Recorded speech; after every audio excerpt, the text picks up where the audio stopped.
Well, hello everybody. This is your host, Odd Job Entertainment, bringing you another stream. I have no head.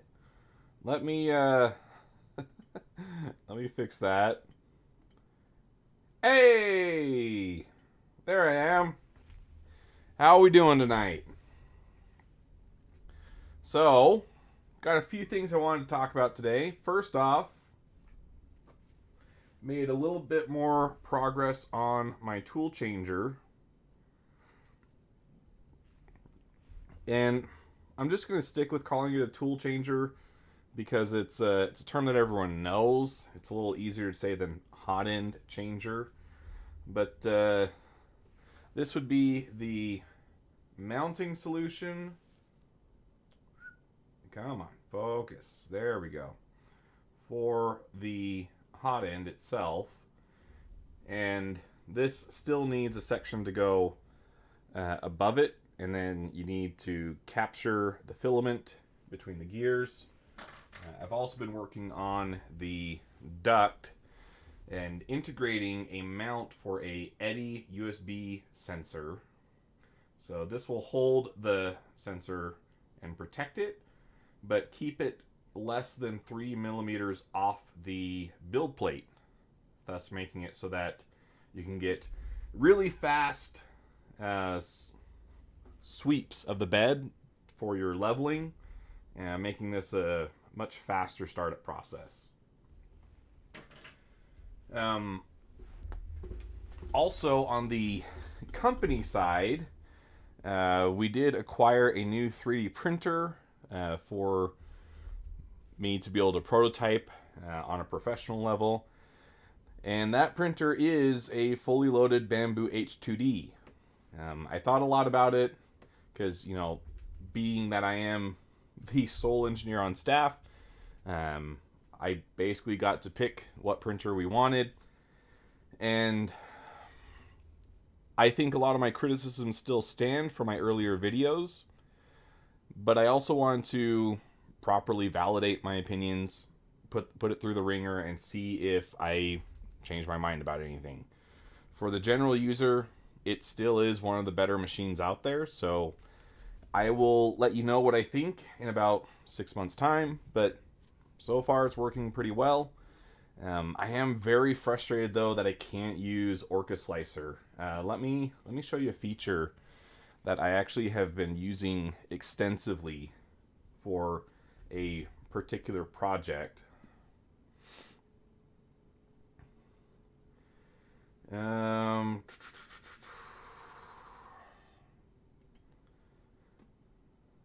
So for example, this is something that I actually have already made, but the Orca Slicer allows you to do multi-line infill.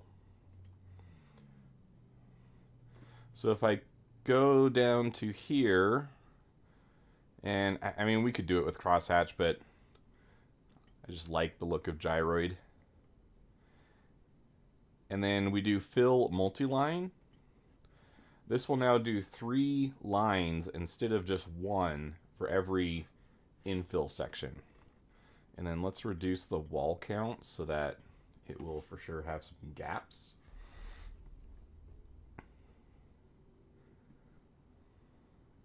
And then with this sliced, we can take a look in here. And look, 3 lines instead of 1 for the infill. Now, most of the time, probably not going to need this, but for a certain battery of projects that I am working on, this was absolutely critical, being able to do this. And it's not something that the H2D supports currently because it does not allow third-party slicers. So they're still being very pig-headed about that. Very frustrating. I've had to figure out some pretty tricky workarounds in order to make it so I don't need this feature that was so easy before. But I'll let you know what I think six months down the road. Hopefully some things change, and I can give you some better news about it.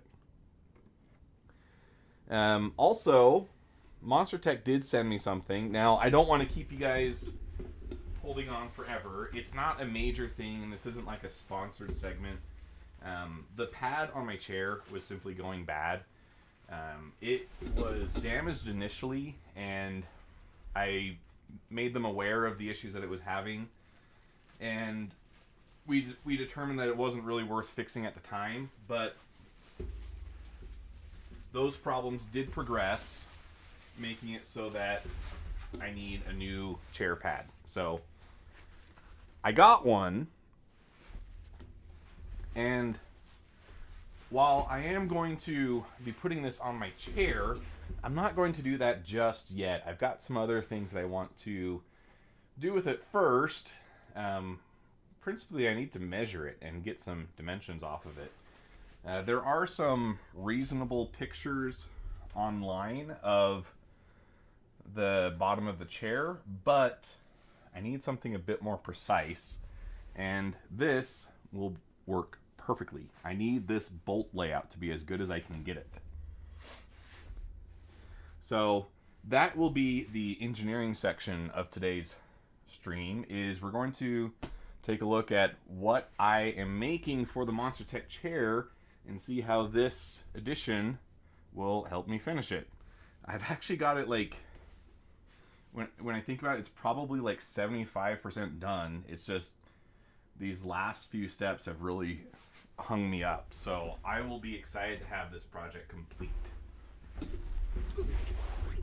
But before we get to that, let's go over some of the video content for today. CIG released a new update for the game, so we'll be playing that. There we go. Headset is on.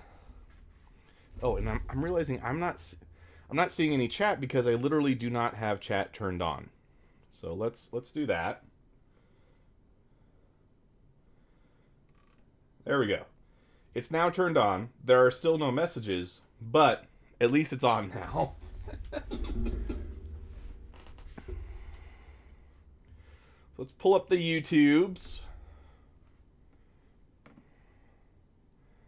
and go to Star Citizen channel and the video section. Sorry about that, Mr. Aero Capital Fellow. Let me let's see. I'll pull up Twitch, see if there was anything that I missed. Maybe it's just not showing me the history. Let's mute this guy. Good grief, that guy's annoying. Sorry about that. Okay, yes. To correct your statement, Mr. Aero Capital Fellow, I do still hate Bamboo. At least some of their practices. It's never been about the quality of the machine. They make good machines, but I feel that their communication has been deceptive, and I strongly disagree with a lot of their policies.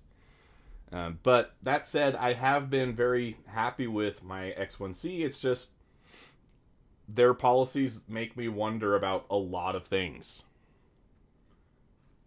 Watch to earn drops.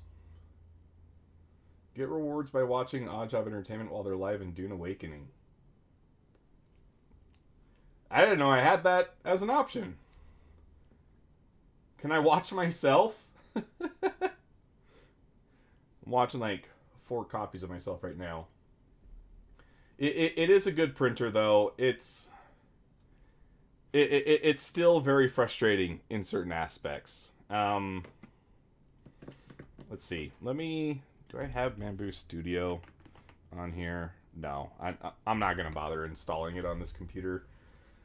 I use Orca for all my home machines. So to answer this, no, I have not come around.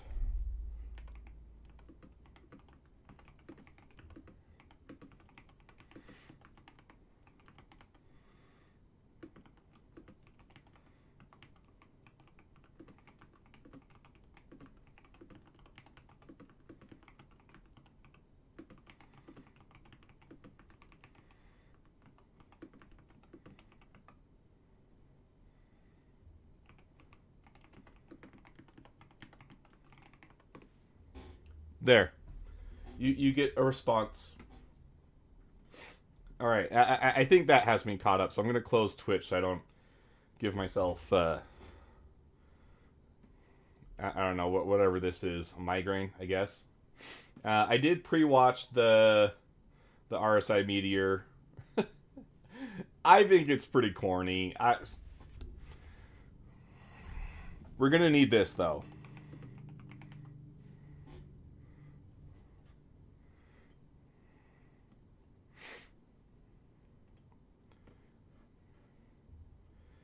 So the classic Twinkle Twinkle Little Star. Let's see, should I drop my voice and pretend that I am Thor from Pirate Software and just use an artificially low voice to narrate this section? I think I will. I think I'll do that. Twinkle twinkle little star, how I wonder what you are. Up above the world so high, like a diamond in the sky. Twinkle twinkle little star, how I wonder what you are. When the blazing sun is gone, when he nothing shines upon, then you show your little light, twinkle twinkle all the night. I didn't know that there was multiple verses. This is kind of blowing my mind right now. Twinkle twinkle little star, how I wonder what you are. Then the traveler in the dark thanks you for your tiny spark. Could he see which way to go if you did not twinkle so? Twinkle twinkle little star, how I wonder what you are. Oh yeah, to answer your question, Arrow Capital Fellow, yes. I am almost certain that Thor is doing something with his voice. There's clips of him being found out in the wild where he has a much higher timbre. So, I don't know. Maybe it happened naturally, but I think it's a facade. As most things are with pirate software. In the dark blue sky you keep, while you through my curtains peep, and you never shut your eye till the sun is in the sky. Twinkle, twinkle, little star, how I wonder what you are. So, there you go. Twinkle, twinkle, little star. Keep that in mind. Then we watch this.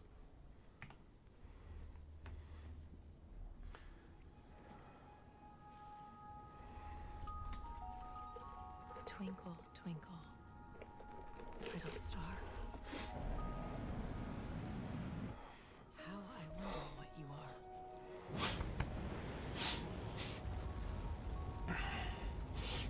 Through seamless blue, your fire takes flight and leaves its wake. So sharp, so bright. I guess this is the copyright-free version of In a blink, of Twinkle Twinkle Little Star. carve the sky with fiery ink. Ooh, fiery After ink. the dawn, before the moons, you soar and swath and all consume. Swath. Power sails through endless skies, beyond what flickers, burns, and dies. I send up wishes to my star, and ever wonder what you are.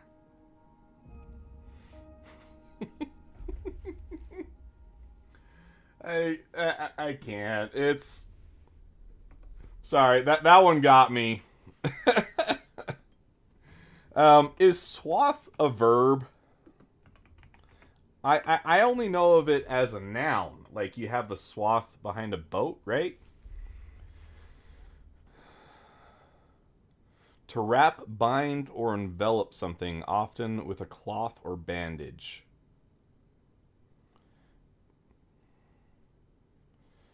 Yeah, okay, see, this is the swath I'm thinking of, the, like...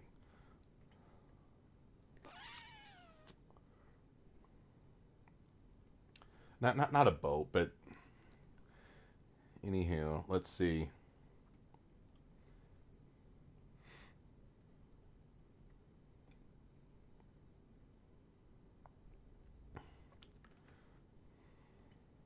It could just be that, they skipped the E.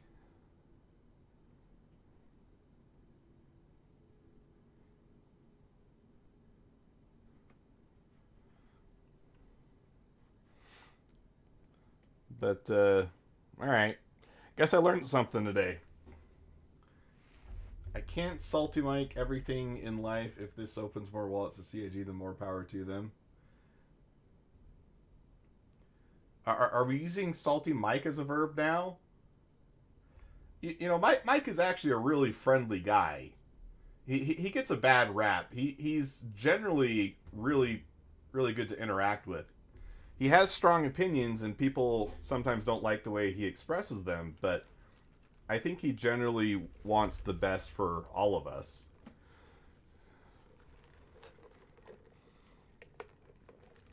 We're not going to be turning Salty Mike into a verb. He's a good guy. I have not seen this video or this video, so you do get to see a live reaction with me for this. Mighty, supreme, Hurston Dynamics. All right. Communist, authoritarian, bad. Submit yourself.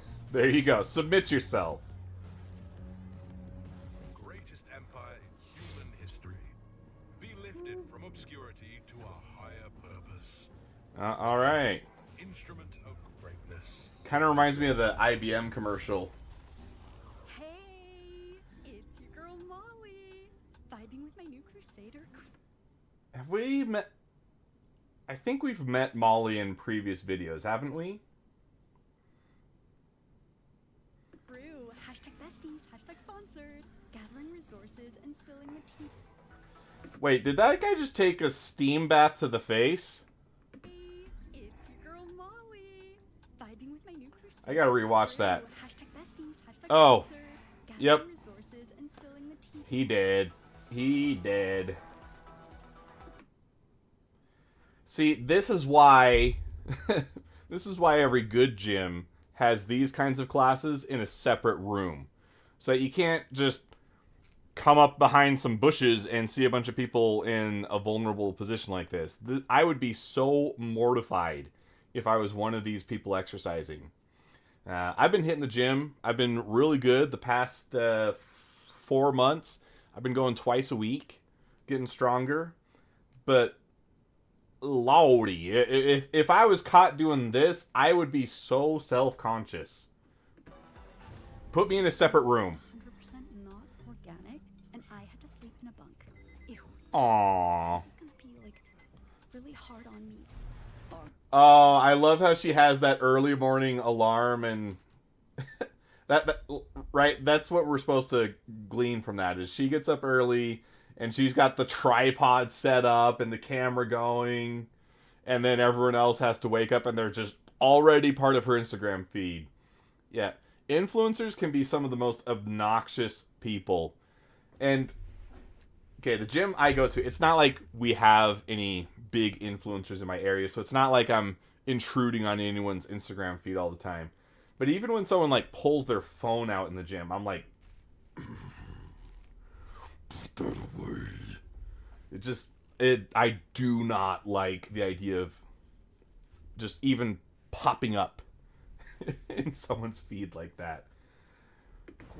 Maybe after I've got my summer body. Grinders, the dealers. Yeah, we borrow, sometimes steal, but we never beg. When that bounty's in your sights, hustle, keep going. Through the blood, bullets, and Major tan lines. This uniform is not serving sun-kissed glow. Miners, do not get fashion. But at least I snapped some cute pics. OMG, I'm a total mining boss.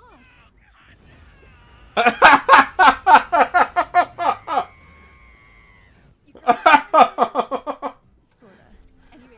Alright, CIG, that one's good. I like that. Monstertech is tomorrow. She's just totally oblivious, and everyone is... And, okay, so I'm sure we've all had that moment, right? You're mining with a couple buddies. maybe it's not even intentional. Maybe they just get a DC for a moment and the server doesn't realize they stopped clicking the button. I've had that happen. Not a fun time. Mining is not a passive activity. You have to be present in the moment. Our dedicated scientists and engineers maintain our place at the edge of advancing research. Making cocaine. What we got? We got a purple man-eater. That's what that crystal is. That's the street name for it. We got a frozen fart. That's another cocaine variety. And let's see. Well, root beer float. So purple man-eater, frozen fart, root beer float. Those are three new cocaine varieties entering the Star Citizen verse. Hurston provides. Hurston commands. Hurston dominates. Our labs and our facilities thrive on curiosity. We push further, think smarter, and For glory. Sleep when you're dead. And do it for you. Because the next score won't wait. join Microtech. Crusader! Hurston. Hardcore. All right. So you can join the communists, the edgelords, the nerds of Microtech, and who am I missing with that? Crusader? Ugh, influencers.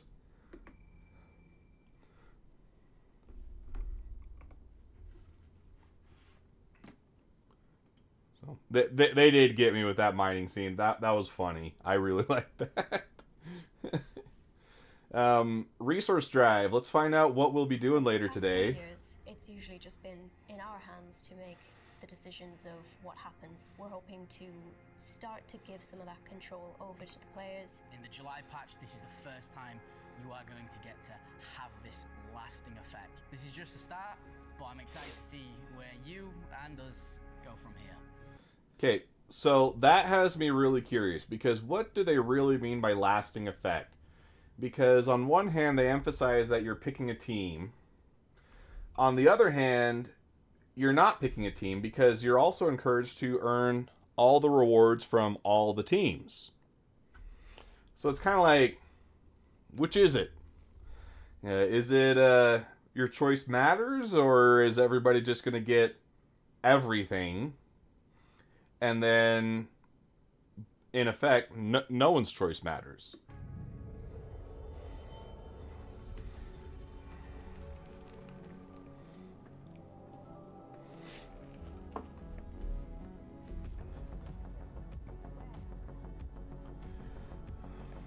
So this is a continuation of the Regen Crisis storyline you've been seeing unfold. You've seen how Rayari was trying to handle it. You've seen how ASD has responded to it with the nefarious Dr. Yorit.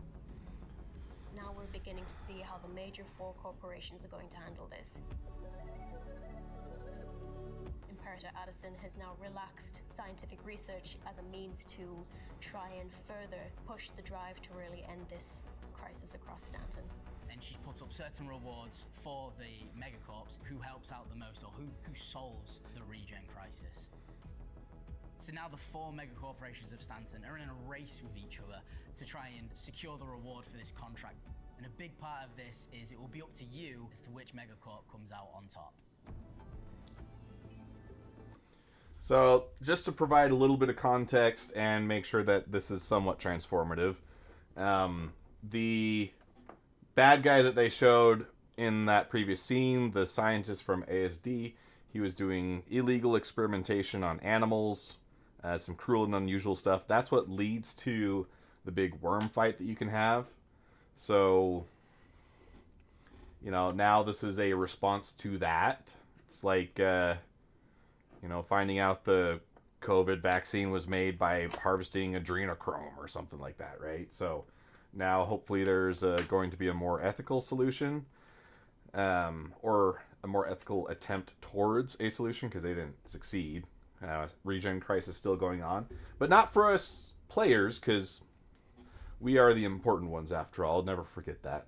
So the July patch will be a one-time thing. It will run for that first patch, and when the next patch comes out, it kind of ends. The event is centered around gathering 3 main resources. So you can work for Microtech, Hurston, Crusader, and ArtCorp. And each track you work for will have 5 tiers of rewards that you will unlock based on your contribution. Okay, this I like. This UI looks a lot more clear and organized. I like that there are not waypoints, checkpoints that you can see along this track. And it's just straight up SCU. So no guessing about how much of something you need to pull in.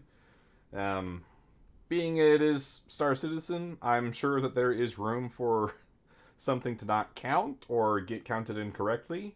But on the UI side, I think that this is a net positive. This looks really good. I like that. Good job. System total SCU? I don't know what that means, though.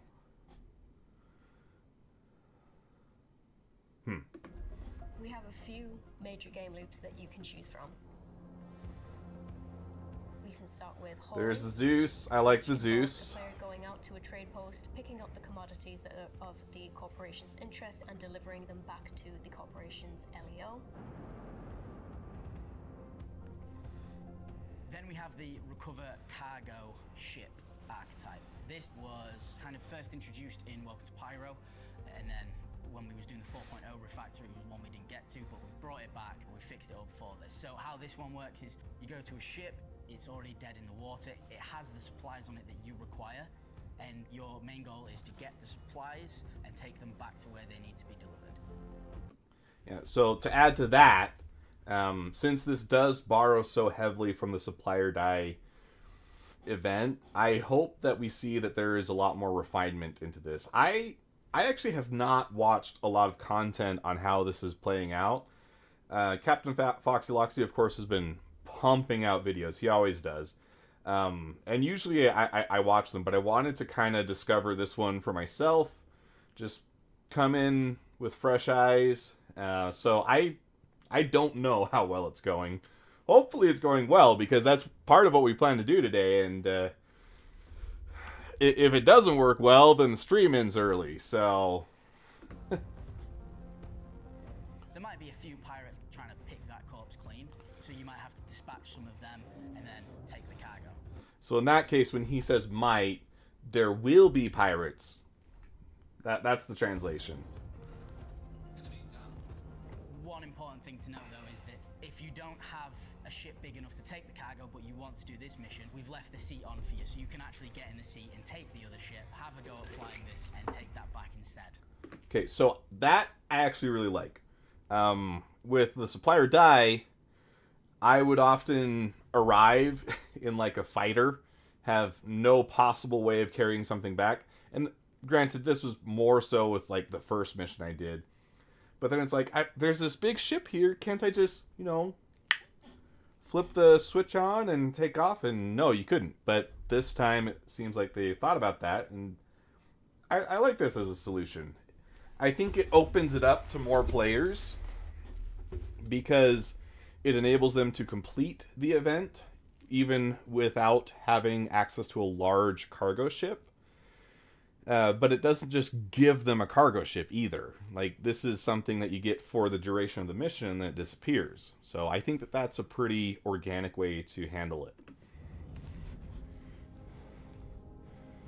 There's also Recover Cargo FPS, which involves locations like UGFs or abandoned FOBs. And there'll be several stashes of commodities needed that have been taken from important cargo ships and held there by outlaws. I don't think I want to do any of that. I'm sorry. The outlaws take the cargo and deliver it back to the corporations. I like the UGF locations and the abandoned FOBs, but I don't want to fuss about with all these boxes, getting them out of the underground facility. That sounds miserable. As this event is primarily a ship and hauling event, this is the only FPS mission that there is available. Then there's support attack ship. This is one you've seen before. There's a ship, it's under stress, it's being attacked, it's being pirated. Mayday, mayday, outlaws are attacking my ship! It's carrying... Isn't it kind of weird, though, that it's always the same guy flying these ships that are under attack? The valuable resources that are needed for that corporation. You have to turn up and make sure it gets... That guy has the safely. worst And luck. if it does, you are counted for its contribution. So we can... Okay, so I wasn't going to mention it, but now I kind of feel like I have to. They're flying the new Mantis variant in all of these, the new Meteor. And they're showing it just wreaking havoc on this MSR. The MSR has, in the past, been a very tanky ship. So, And if it does, I'm on to you, CIG. because you helped it, they also... That is a sales pitch right there. There's the unlimited resource gathering mission. This mission will be asking you to get 3 commodities in an infinite amount. It will never have a cap. The mission has no completion, per se, but everything you deliver, based on the SCU amount that you deliver, is the amount you're going to get paid for it. Okay. This you can keep open, you can abandon it when you don't want it, and you can re-accept it at any point. But the goal of it is to go and source your own materials, bring them back to the location, and submit them for your reward. Microtech thanks you for... But see, source your own materials could mean something very different from just mining. I think that's where you have the opportunity to get pirated a little bit. Your hard work you've done recently. Keep your eyes peeled for a special something heading your way. So basically this event is pretty much using all ship types that we have, with the exception of refueling and salvage. It also encourages multiplayer gameplay if you want to work with others who are also fighting in your corporation, or you can just as easily contribute by playing by yourself as well. You will also have almost like a personal assistant dedicated to each corporation who will speak to you I was just wondering if you can help us out with another contract. when you've accepted the mission and when you've completed it. Carmichael here. Log your contract delivery. I'll mark you down as a win for Hurston. Some are nicer than others. Some people just are there to make sure that you get the mission contract done, and some people are there to really encourage you to do better. Well, everything looks in order, so let me get you paid. But the most valuable reward is knowing that you help people today. And that just depends on who you decide to side with. Who are you back? I am backing Crusader because the PA for Crusader is very nice and very encouraging and won't yell at you when you fail a mission. Sorry, this contract didn't work out for you. Sometimes a job is just not the right fit. And remember that you can work for any team, so just because another corporation is winning doesn't mean that you can't all pile on and help, I don't know, let's say Hurston win in the end. Exactly, you want to win Hurston? I'm just saying that they have a strong work ethic, and you know they're good at giving clear directions, and maybe they're not quite as encouraging as Crusader, Millie, but you know they know what they need, they know what they need to get done, they get it done. Well, I mean, no one has ever said that, you know, communists and don't have a good work ethic. It's kind of the lack of human rights that's the issue. Bags. Fascist. So that's all the things you can do. But of course, why are you doing this? It's fun, yeah. The rewards. We have 5 tiers of rewards, and then ending rewards for after the event. There will be post-event rewards. All of the rewards that I go over will be themed after the corporation that you choose to align with. Tier 1 is jumpsuit and multi-tool. Tier 2 will be a armor set and a vault weapon. After that, we start going into your favorite ship skins. Okay. Tier 3 will be Ship skins are a good reward. a vault weapon. Tier 4 will be 3 ship skins and a vault weapon. And tier 5 will be 3 ship skins And a volt weapon?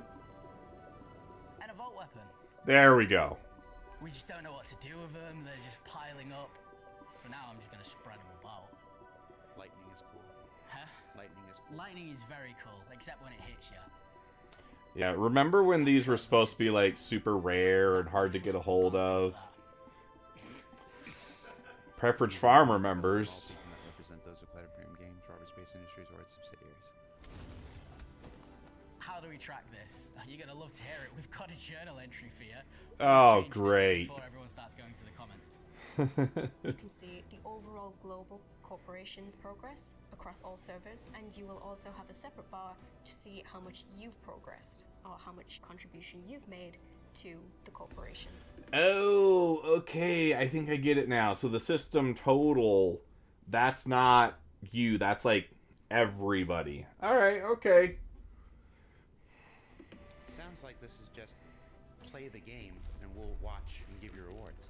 It literally is gonna be play the game, and we'll watch you and we'll give you a few rewards. I do like that aspect. Go Microtech. This patch has been Play the game, get stuff. That is always good. Because the balance is something we've been wanting to try for a while. The balance between all of the different gameplay loops at the same time, which is great for the players, challenging for us. But hopefully it works, and hopefully you guys really enjoy it, and you see that your contribution feels meaningful. Why'd you pull the commodities out of the shop? Okay, so in previous patches when we have tried to do commodity gathering, we might have overlooked the possibility that people would spend most of their gameplay time standing in queues, trying to buy what meager scrap. It was so bad. The best way to finish the event was to just stand in a line forever to try and buy some ice. So players have a bad habit of they will find the most optimized path to do something regardless of whether or not it's fun. Players will literally optimize the fun out of their play. I think there's actually a quote that says that.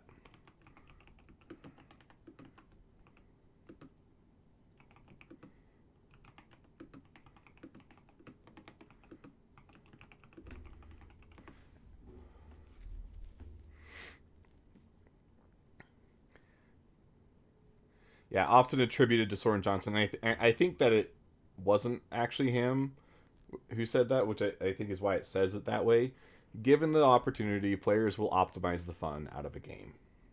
And that was exactly what you had going on with the Supply or Die event. You just had an endless line of people waiting to buy ice. And it wasn't even the good ice, you know. It wasn't like ice baby, you know. It wasn't none of that. Just cubes of ice.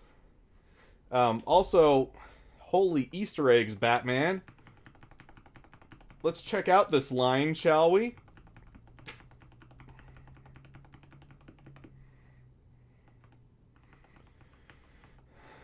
Alright, so got some fairly normal players here. Wish I could do this level of camera work in the game myself. Kind of cool. We've of course got the classic red-haired. He reminds me of an actor. Who's the one that plays Machete? But anywho, you've got him.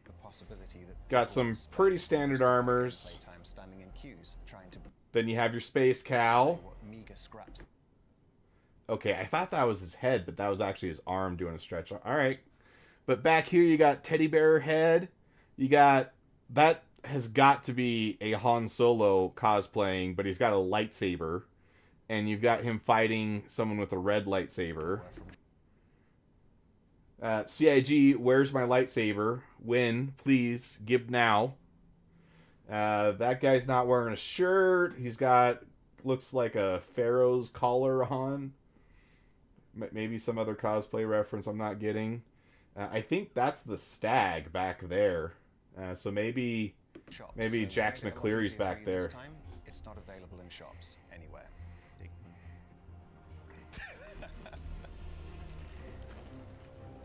So, fast forward to the end. The Stanton Pyro jump point is going to be renamed to do with the winning corporation. We don't know the exact name yet, but it's going to be named to be sort of a hint to them. The landing zone, the low orbit station, and the jump point, which now will belong to the corporation that won, All 3 of those will get a permanent 5% shop discount across all of their goods. So Oh! it will likely maybe be cheaper to buy stuff in those areas. Yes, it is really everything in the landing zone. Nothing is exempt. And last of all, the winning corporation and those of you that hit tier 5 will get a elite armor. It will be a matte black version of the armor you got for tier 2 with a sort of highlight to emphasize the corporation that you was with. We've made all 4 of these. I'm giving 1 out. The other 3 won't see the light of day. All right. The event is good because it focuses hauling and players who enjoy delivery missions, box missions. So off the top of my head, I think a lot of the nicer components come from Crusader, which makes me think that that's the team that I want to win, because if their stuff is 5% cheaper, I'm more likely to buy that stuff. Or that is where I'm more likely to get it anyways. But it's also inclusive of those who don't enjoy those. This event shouldn't be a bottleneck. It's not using a new location, it's using several of the locations that we've had before. You're going to be spread out. You've got a bunch of different missions you can play. It's essentially just play the game the way you always have been. You're not locked in to any of the corporations. You can work for whichever one you want. At any given time, you can max out the tier 5 rewards on all 4 of the corporations if you wanted to. Yeah, I think that's pretty cool.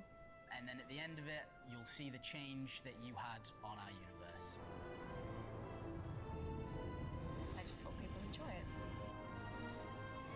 I hope people enjoy the kind of race to regen aspect of it, that you're all head to head, but you will eventually all have some kind of impact on the verse later after this event.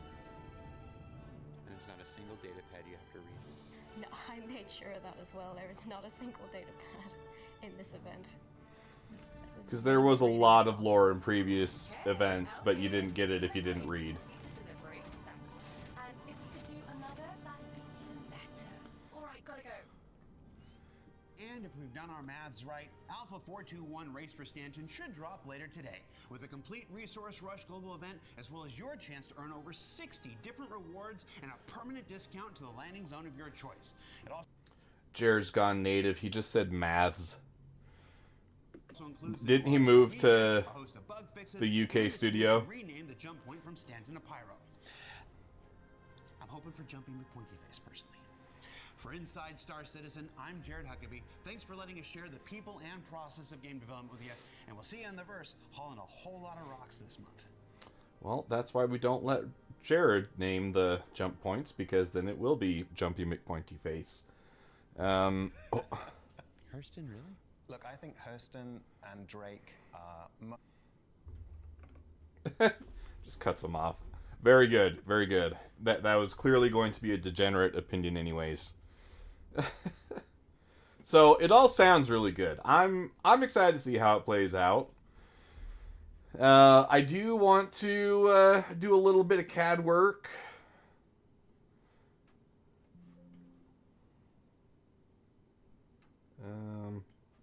No, I don't want to do that. So let me pull up Onshape and get logged in.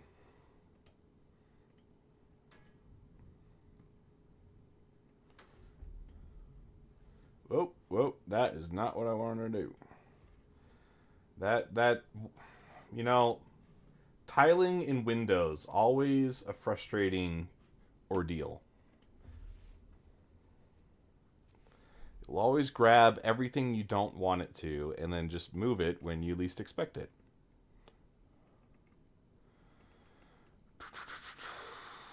Man, whoever owns this account sure does make a lot of stuff. Where is it? I put it in this folder.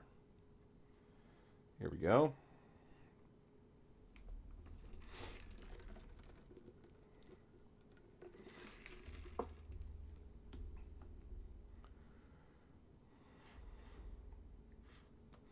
So that should look familiar, right? You can see the resemblance.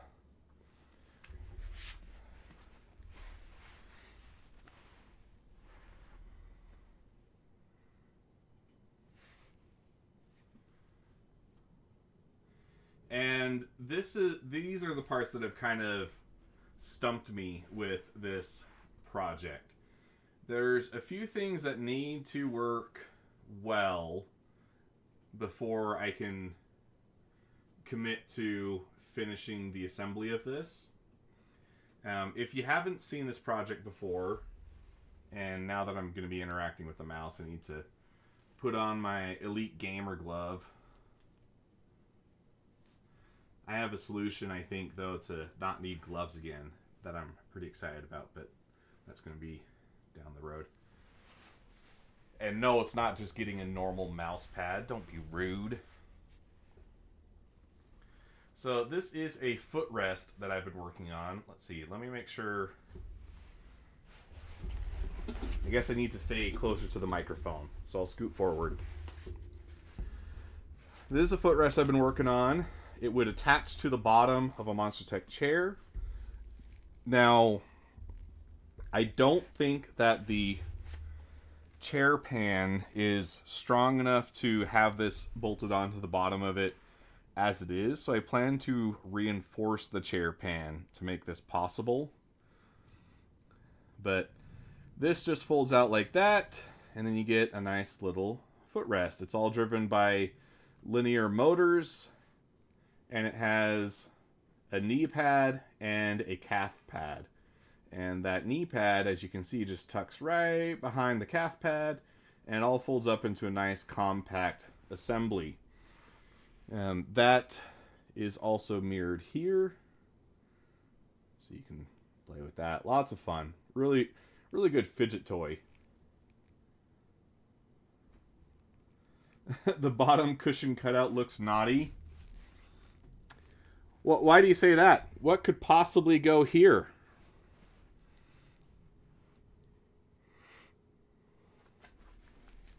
I shouldn't do that. Someone's going to Photoshop my face like chewing on someone's nuts or something. It does look a little naughty. In theory, it's so that you can have a center-mounted joystick, which is what I guess it would be for in non-sim chairs too. You know, from a certain perspective. You know, center-mounted joystick by any other name. Anywho, let's get into this part. This is what I attempted to model based on some images that Monstertech had shared on their page. And I'm going to take that off because I'm not listening to something except my own voice echoing and booming inside my head. Which, I've already got plenty of voices echoing inside my head. I don't need to add to it. And if you look at the actual cushion, I am making one very important change to make this footrest and my future plans for this chair work. I'm switching the position of this triplet of holes and this quad of holes. This triplet is for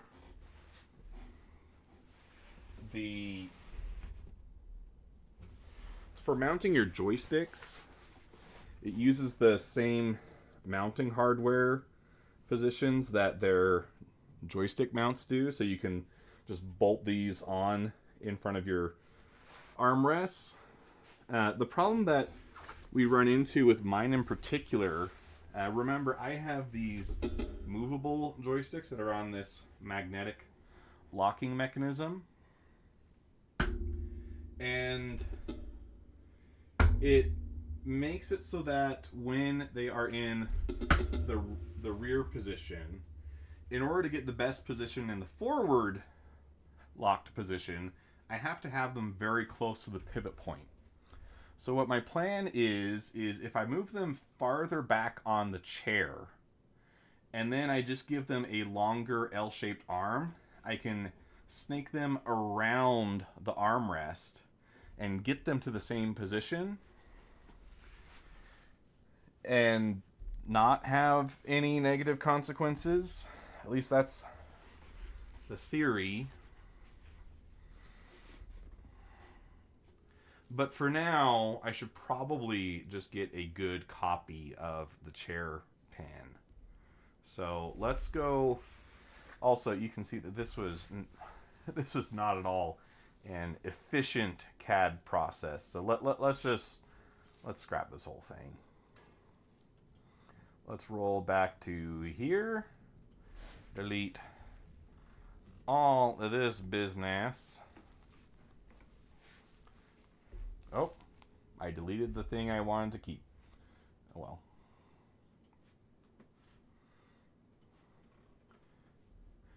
And if I model it from the bottom, then I can just look at the holes in front of me and do it that way.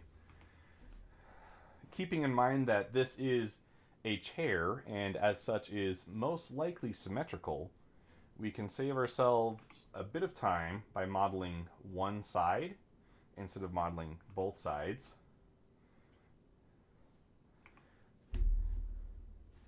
And we're also not going to bother keeping this curve.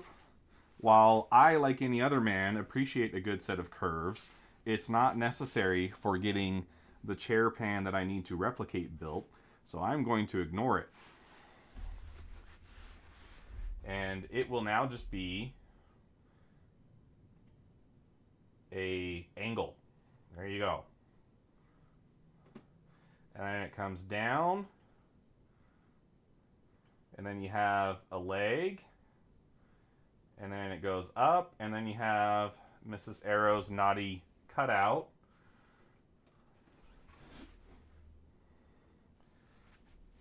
And it looks like that the cutout actually has a bit of an angle.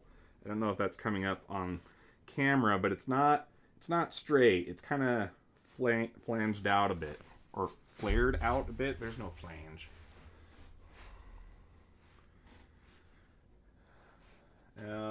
Where did my calipres go?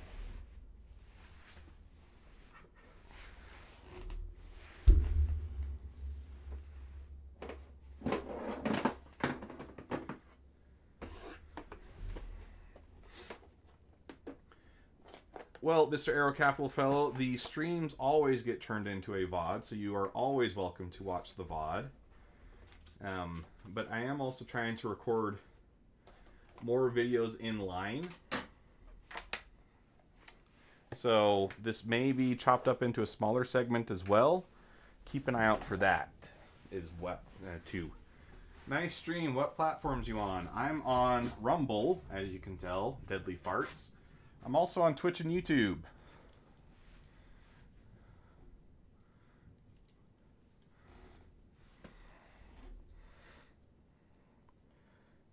I bet Deadly Farts is a bot, because that's what they tend to start off with.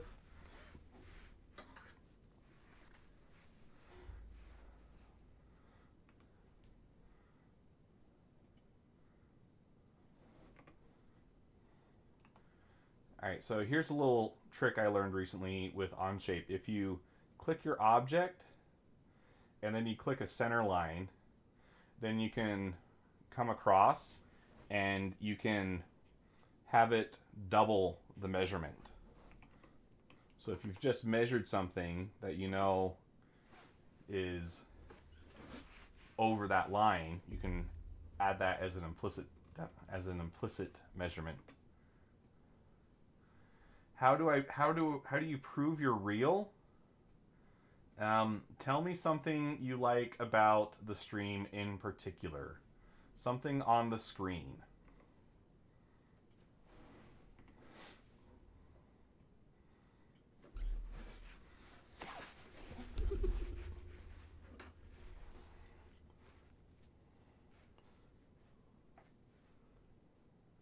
$154.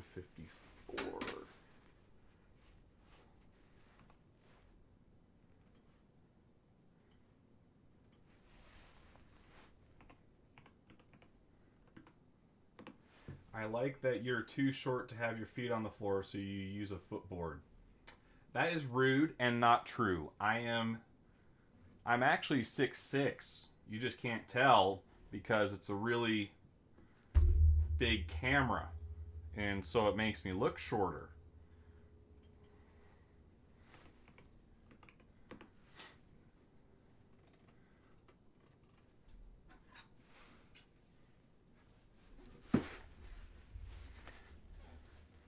That's also not something you can see on screen if I was using a footboard.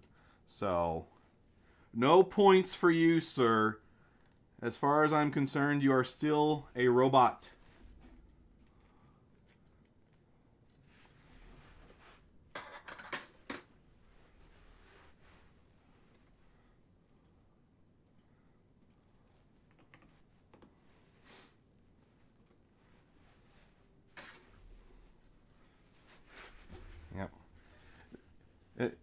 Many robots don't know that they're robots, so it's okay if you're learning for the first time.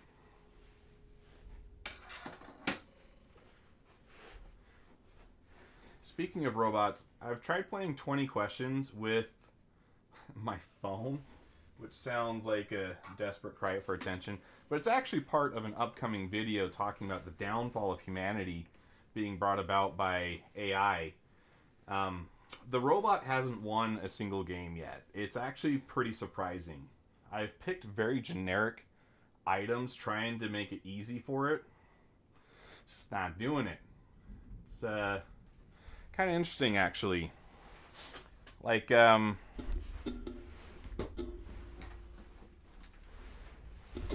I'm sorry. I'm grabbing a ruler and I can't think and speak at the same... I can't do multiple things at the same time.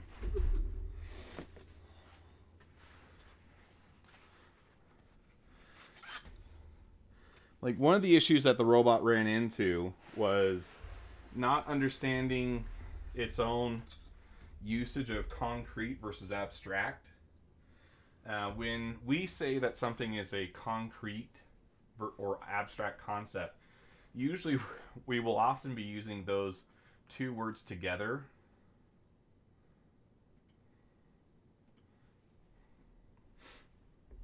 But you're not my first follower on Rumble, Deadly Farts. I've had other followers before. And so, like, if you're asking someone, is this a concrete subject, they understand that that's in relation to whether or not it actually exists, right? Or is something that is tangible.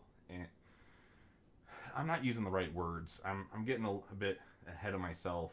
I'm getting a little lost in the sauce. But I think anyone watching this understands that concrete, abstract, two different things. What concrete does not mean in this context is being literally made out of cement or concrete, right? Like, you're not going to look at a building and say, I wonder if that's concrete or abstract. Because conceptually, it's just a building, and yes, it is made out of concrete, but that's not what makes it a concrete thing. It's the fact that it is actually there, and you can look at it and interact with it. But the robot kept using that as, like, its first question. Like, is this item that you're thinking of concrete or abstract? And then later on, I realized that it was literally thinking that something was made out of concrete, because the word that I was thinking of was a tank, like the M1 Abrams main battle tank. And it kept asking about infrastructure. So I don't think the hostile takeover is soon. I think we've still got some time. But I think that the detriment to society is already very evident.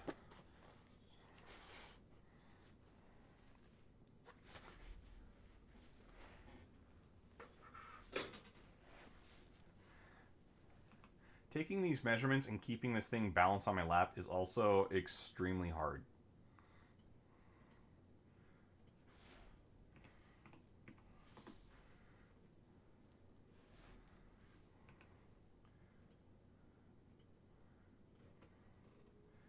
Okay, so now that we've got those mirrored, we can select our mirror line, copy that all that over. Now we've got a chair pan. Now we need to add our bolt pattern.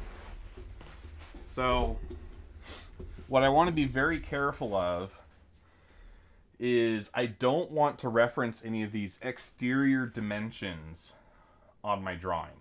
The reason why is because, as you see, I'm measuring a cushion, and the cushion has some level of give. It's not a precise measurement. So as much as possible, I'm going to want to measure things off the center line, which I will then have to draw. So I have a center line. The chair uses 4 bolts for the main assembly to attach, and those are spaced 6 inches apart, which means if I hold the ruler between them and then put a mark at 3 inches, that can be my first reference point for drawing a center line down the middle of this chair.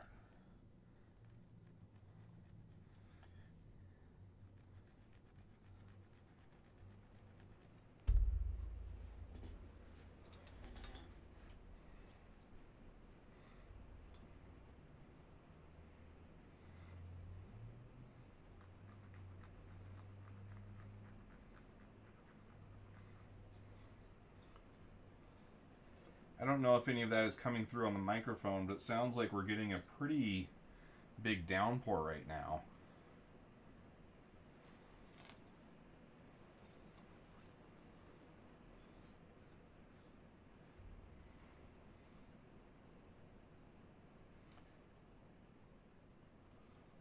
That lasted for all of like 30 seconds. That's Utah weather for you, though.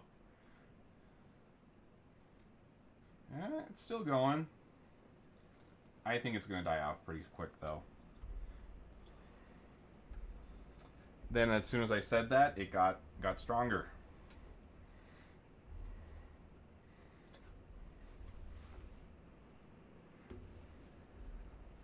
So here's a good tip for you. If you're ever trying to reverse engineer something, start with your most basic of tools, a ruler, and see how much things line up with the measurement scale. Like, maybe it's just a coincidence that the center line is, or the center hole arrangement is 6 inches across, right? Maybe it's just a funny coincidence there. But it's less of a coincidence if the holes are then like 8 inches apart in the other direction, which it looks like they are not quite. They are 7 7/8. But the more things that you find line up perfectly with a scale, that tends to be a pretty strong clue as to what scale they used when designing the part. You can also look up the country of origin. If it's made in the US, it's most likely going to be the imperial system. If it's made in a European country, it's possible that it's made in metric, but it's not always a guarantee. A lot of times in the industrial world, things will still be made with the imperial system because of international trade agreements, I guess. But it does look like things are lining up pretty well on the imperial scale.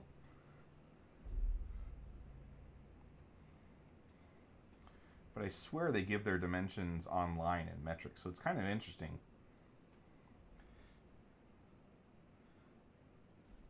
As long as things keep matching up pretty well, though, I'm going to keep using inches, even though it's not even my favorite.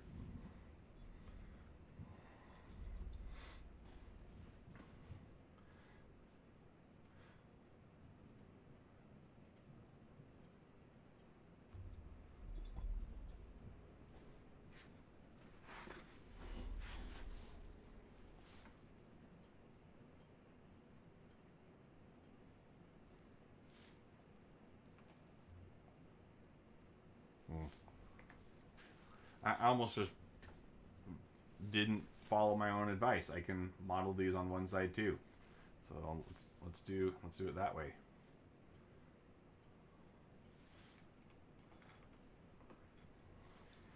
Another trick is you can change the workspace units. I think you can also change them just for the document. We'll do this though. We'll just change those. Now when I keep doing changes, I can just have things, instead of having to type the unit each time, I can just put the number.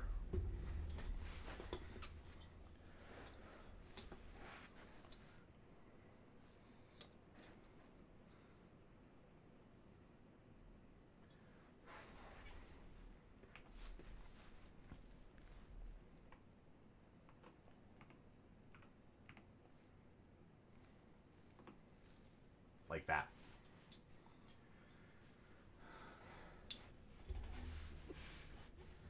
Okay, and then we do need to get these holes relatively positioned with the exterior lines, which I'm going to use 1.5 there.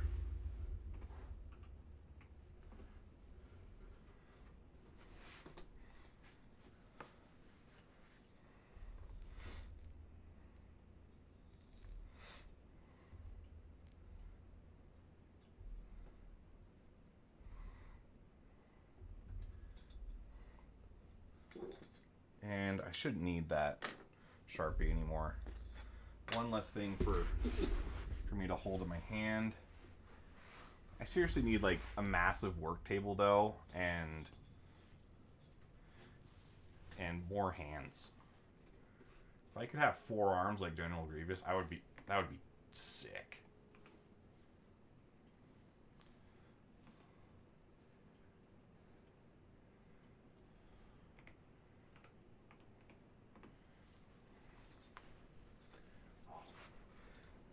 And this chair fabric is ripping out my tender beard hairs.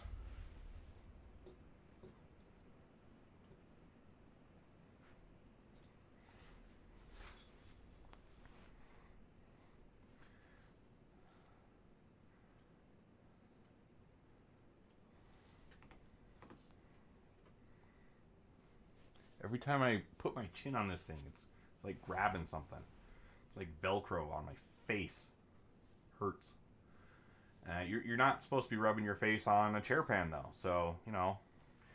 Guess that tracks.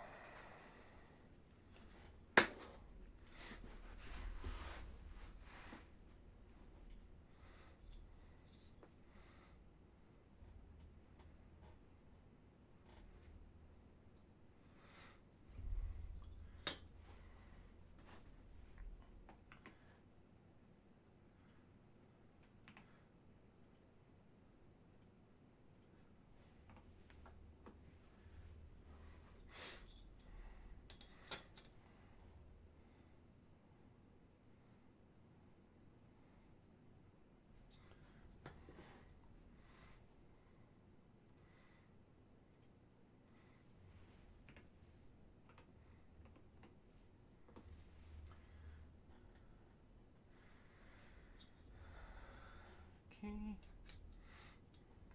Now, one of the challenges with getting these hole patterns exactly right is I'm taking a visual measurement on something that doesn't have a whole ton of solid reference points to use. So the way that I'm going to validate these measurements is I'll get them arranged more or less where I think they should go, and then I'm just going to print a thin template to see how well things match up, and if it works out perfect, then great. If there's some adjustment needed, I can make those adjustments. But at least that gives me kind of a starting point, right? Like, maybe as I'm looking back at this 6-inch dimension for the width of the primary 4 bolts, maybe that's now starting to look not very accurate to me. But I don't really need to worry about it yet, because I can fix it with a much better understanding of the design if I just soldier on and make a template. So that is ultimately the goal for tonight's project work. And this is a lot of dimensions to be putting on something. Generally speaking, it is better to use constraints wherever possible. A lot of dimensions can quickly lock down a document and make it hard to edit. So for instance here, I could measure the position of all these holes, but they are quite clearly laid out in an equilateral triangle. So if I just set those equal to each other, and then I measure the distance between only 2 of the holes, the third will be implied, and that will be 1 less dimension. And if I need to change this in the future, that's a much easier change to make.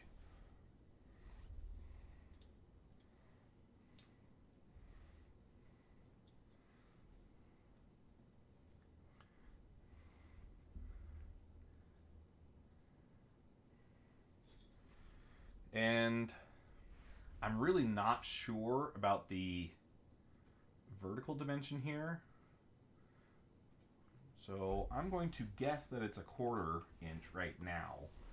And that will be one of the things that I definitely need to check in the future. Another trick when you're trying to reverse engineer something like this, though, is avoid having everything reference the same point, because then it's very important that that one point be very accurate. For instance, let's say that I do need to move this point in the future. Well, look at all the things that I have referencing it. That means that just changing it slightly is going to change this dimension, and then this dimension. Like, everything that can trace back to this point gets altered by a change later on. So that's something that you need to be very careful of. It's generally going to be better to pick a very solid reference point, like the center line, and reference off of that instead. Instead of doing like a chain of references that can very, very quickly kind of just destroy itself, right? So a good example would be this one. I referenced at 6 inches from that point, but I don't really need to. Now that it's been placed there, it is 6 inches from that point, but I can also just reference this now. If I grab this point, there we go. And now I'm referencing it at 18 inches from the center line. Or 18 inches across center, I should say. That means that if I change the position of this point, it's not going to change the position of this triangle. Now, we can do the same thing here with this 1/4 inch definition, right?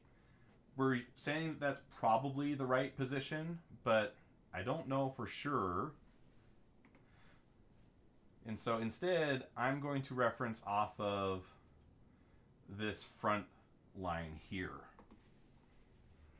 It's mathematically the same at the current moment, but now I can change the position of my points relative to the center line and not change these triangles over here.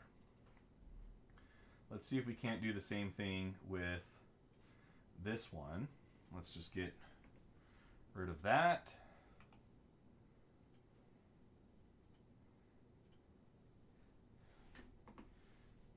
Okay, so now I would be able to change the position of all these points, and it's referencing the front. But then that brings in another problem, right? Because I don't know that this front is accurate. This is part of a cushion. It doesn't provide any solid measurement faces to be sure that it is in fact the right thing. So let's do something else. let's do a line going across, and then let's make it a midline to our center line. That gives us something that, from a mathematic perspective, is equivalent to everything that we have right now, but I can measure off of this line and not have it dramatically change everything else in the future.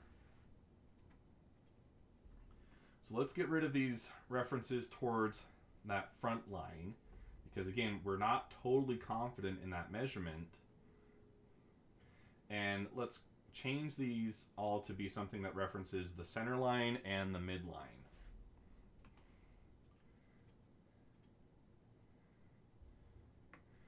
And I do still want to try and pick things that come out to whole numbers wherever possible.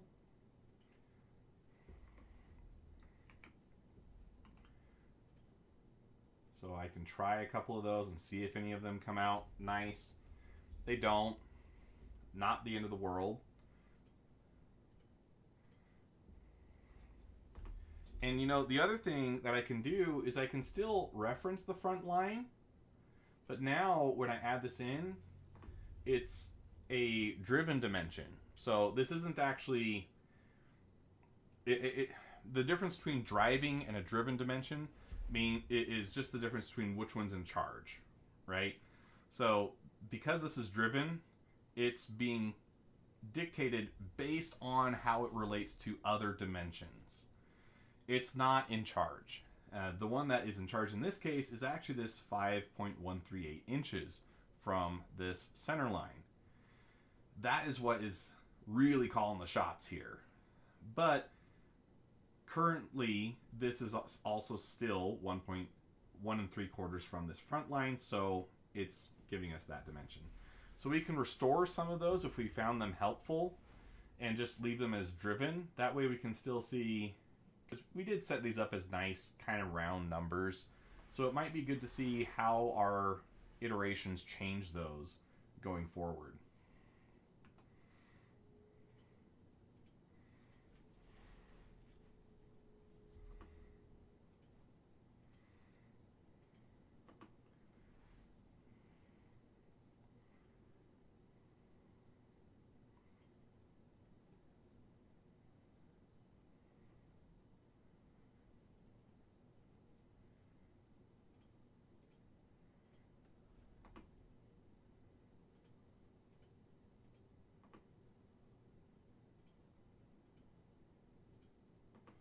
So there, now we have those back, but now they are driven dimensions. And you can also just click the dimension and change it in the submenu that appears there. You don't have to delete them first and then add them back in. Now to add my quad of bolt holes, I'm going to place those as a rectangle, because that makes it really easy to have 4 points that I can then just measure the distance between the points on two sides, and it has all the other relations that would have been helpful to set up built in, so I don't have to do that. And presently looks like the width is 2.5.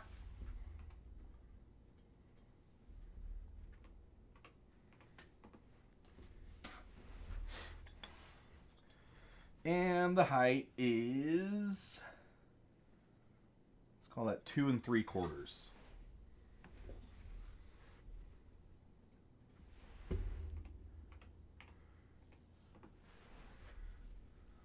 Like so. And the reason why it's good to have the triangle and the quad is because those are part of a bracket. You can kind of think of them as a subsystem for this sketch. I know that they are really important to each other. Their relation to the center line isn't as important. I just need to get them lined up before final assembly. But I know that their position relative to each other is not going to change. So I can definitely get those accurate now. And that makes managing them later on much, much easier.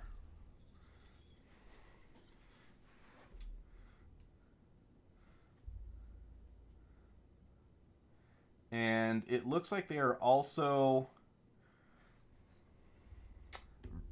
pretty much vertical from the triangle below them, though it might be over by just a little bit. So I'm going to err on the side of caution and just give them a distance for now from the center line. Because if I imply that they are vertical and it turns out that they're not, that is just going to be a constraint that I need to break later. So we'll just go with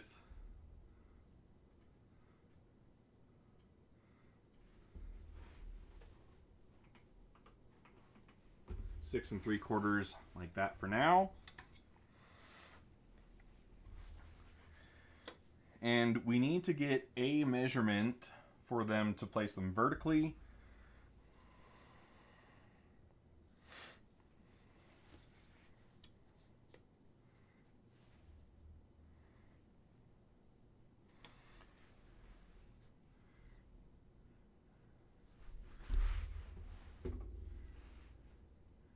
And I'm going to drag these down so that when I place this dimension, doesn't throw a fit.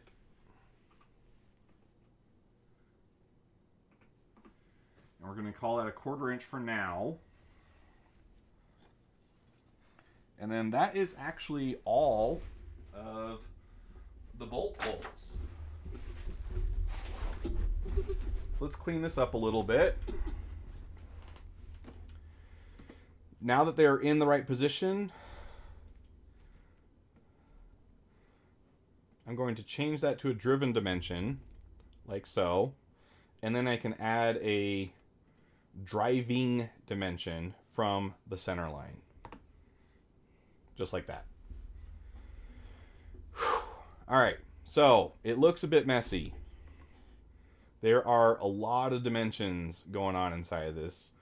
It's kind of good to try and get things close to the things that they relate to, if that's possible. That's not always the case, right? And you also have to wonder how much is it really going to matter. In this case, I don't think it's going to affect that much. I think I've given myself a pretty solid foundation that I will be happy with.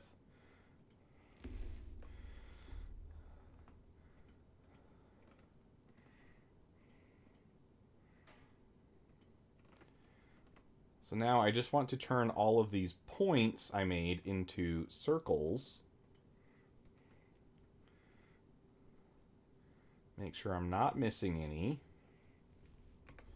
And also make sure that they are on the points. Okay, so now here's another trick you might not know. If you hit E, you can then click 2 items and set them equal to each other. All right? That works, but it's very inefficient. Better way to do it is to select all the things that you are going to be setting equal to each other before pressing E. And because I'm making a template to check my hole positions, all of these are going to be set to the same hole size for now. And then if I press E after selecting everything, I must not have selected that one properly. Let me do that one more time.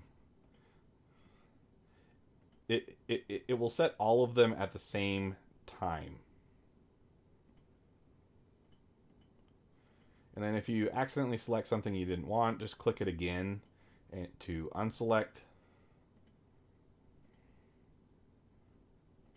There we go. E. Now they're all the same size. And I'm just going to give these 1/2 inch because that should be big enough that I can see the hole below it, and I'll be able to check to see if they're concentric. That's something like humans are really good at detecting concentricity. It's how peep sights work, or iron sights on a rifle. So if these aren't lined up, that will be pretty obvious and it'll stick out like a sore thumb. Then we want to simply do a mirror and then highlight all the holes. And look, they all match up with their dimensions from before. That's beautiful. Now let's do a simple extrude. We don't need this to be particularly thick. And just, really just 1 millimeter will be plenty. That'll still be rather flexible, but it'll be just thick enough for me to be able to put it on the bottom of this thing, check hole spacing, and make sure it all looks good. Alright, so this would work as a template, but I want to do a couple more things to it first. First off, I want to make it so that I have references for those center line and midline. I want those to be present here. So I'm going to copy them to a new sketch.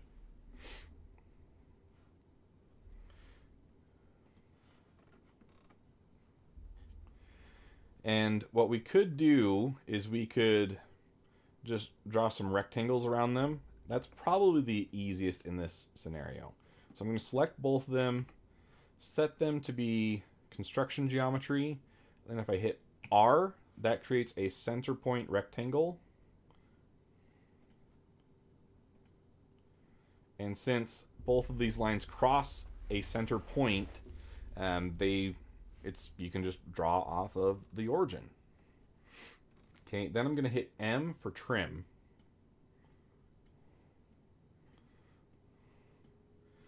Just because I don't want to have a multiple of faces here for what I'm going to do, I just want it to be real nice and simple.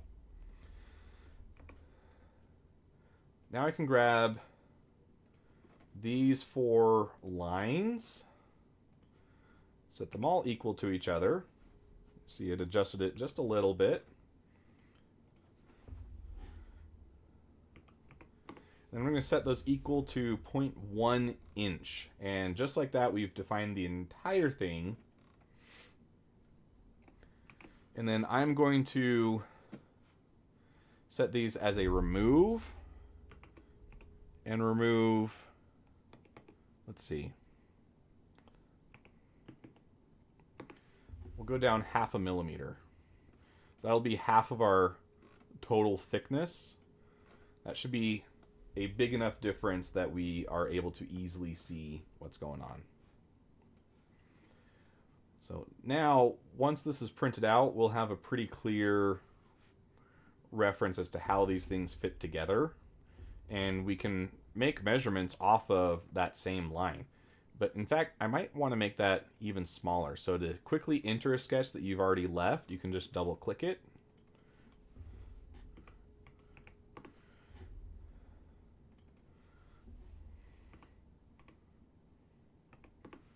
Just go real thin with that. Something that like only the tip of your pen will fit in. So that you can do some nice precise measurements. Okay, I like that.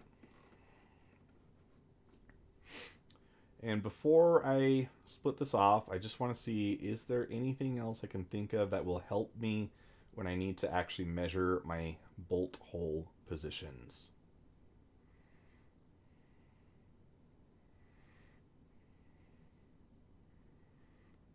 And I think I'm good.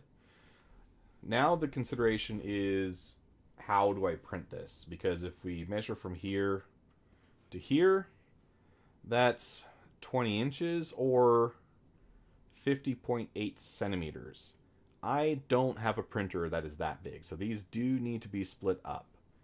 Can I print from here to here? Yeah, that's 31.387 centimeters, so that would fit, and I'm much more confident about the width, so I'm not even going to bother checking that. But I am going to have to print these essentially as 4 separate pieces. There is one more thing that I can do. And that is to use this guy. I like this one.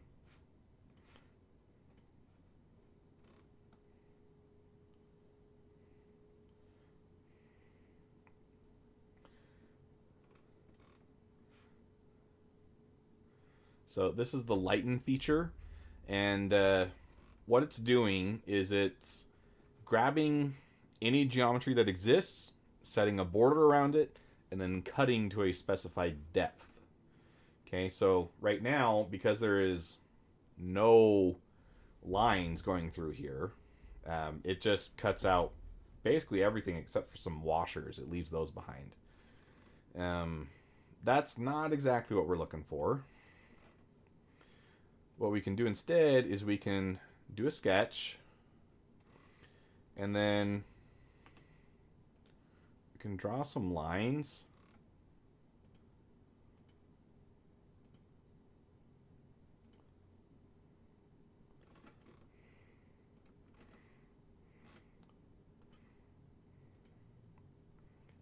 Like this.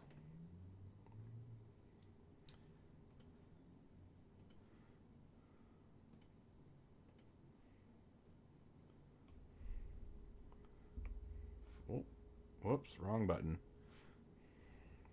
There we go. Escape. There we go.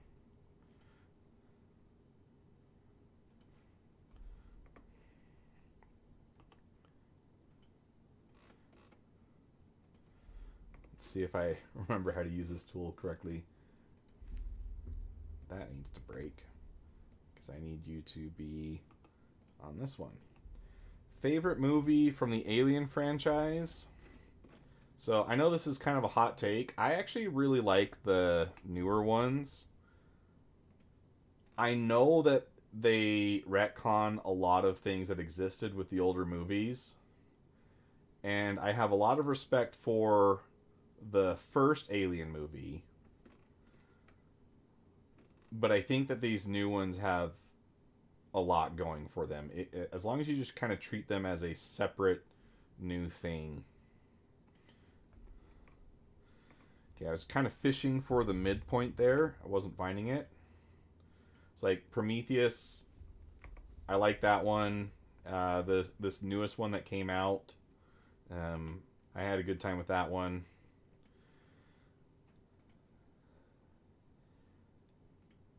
And don't get me wrong, I like Sigourney Weaver as an actress, but I can't remember which one it was, but the one where she's like resurrected. Alien Resurrection, I did not like that one.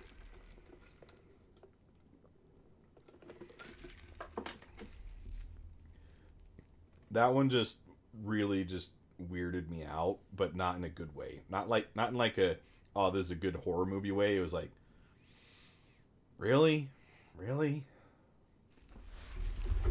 Romulus, yeah, that's the newest one. I did really like that one.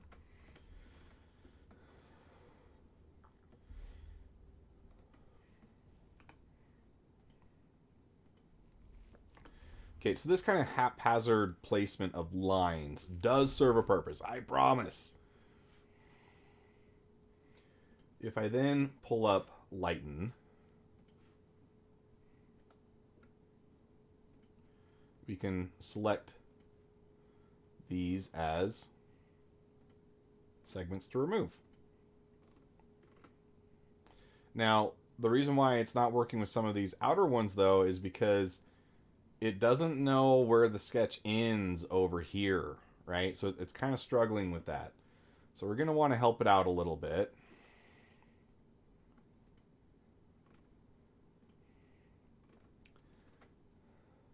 But you can see what this is allowing us to do, right? This is making it so that instead of having to print a whole big plane, we can just print this connected pattern, and that still allows me to measure my bolt holes, but it uses much less materials. This is a much more efficient use of my hard-earned filament. So let's help it out a little bit by importing some of these lines from the existing geometry.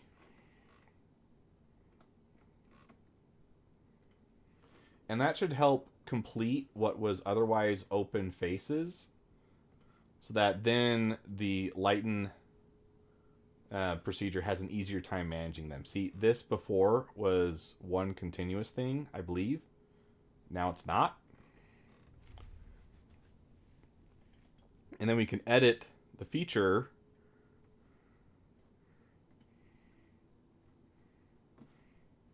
still need some help in some areas, huh? Maybe I might have missed something.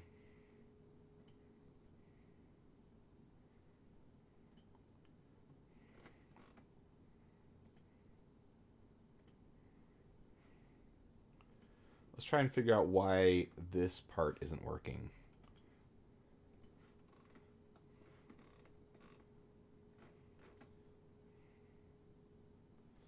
That is there. Can I extrude that as a face? Yes, I can. Okay. So it's not a perfect system, but it is an amazing feature regardless. So props to whoever wrote that feature script. Can also remove that one. But yeah, for some reason it's just not really liking that. So fine. It's still a significant savings on the material. Don't let perfect be the enemy of good. This will be good enough to at least get some idea of how we're doing, right?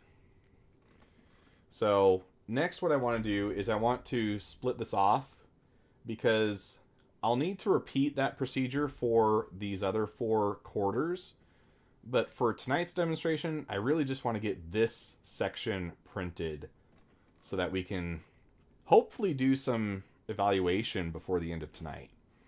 So let's pull up our search bar. I'm going to hide sketch 1 because I don't need it visible anymore, and it just cleans things up a little bit. Let's search split. And then you select the part and then the item that you want to use as your split tool. So you can see front plane runs right across that front face because it is going through the origin. But our right plane is actually going right along our little trough that we made before. And then here's a key thing. If I did keep both sides and uncheck that, you can see that this part gets grayed out. This will get deleted. If I click this, it will delete the other side. But I do want to keep both of them in this case. So let's do keep both sides. But now the result is we have 2 parts, where before we only had 1. The next thing we can do is we can create a midplane inside this trough. And that will make it so that we can cut directly through this as a cut line.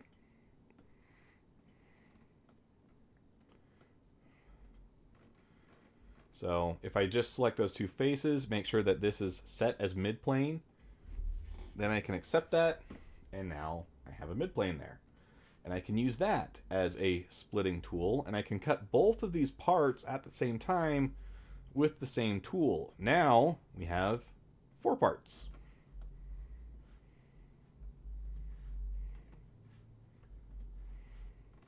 Okay? But if we think, though, this part and this part are going to be just identical to these other 2 parts. So another method that we could have done to make this, it doesn't make too much of a difference, but it could be preferential in some cases.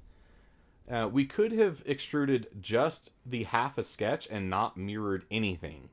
And we could have waited until now to mirror them as full parts.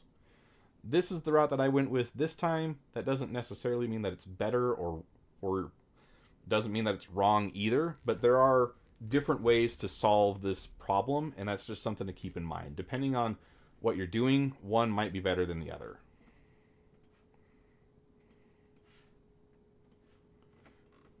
But for now, let's select part 2. Let's give these names too, so that they don't cause confusion. And remember, we're looking at the bottom. So the sides line up with where they are on the screen, except that this is left back, not back. This is left front.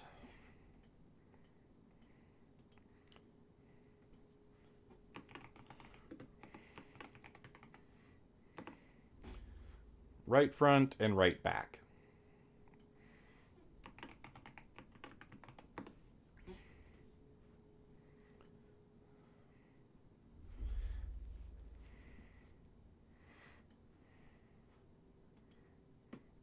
And then let's export this as a 3MF.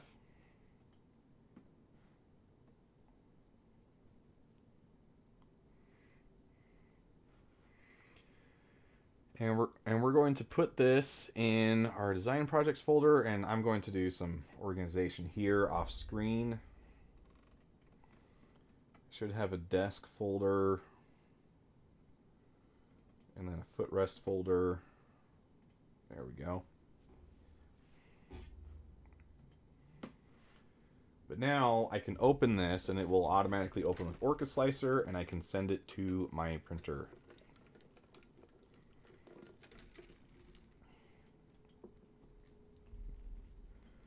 Lo and behold, it fits on the build plate as expected, right?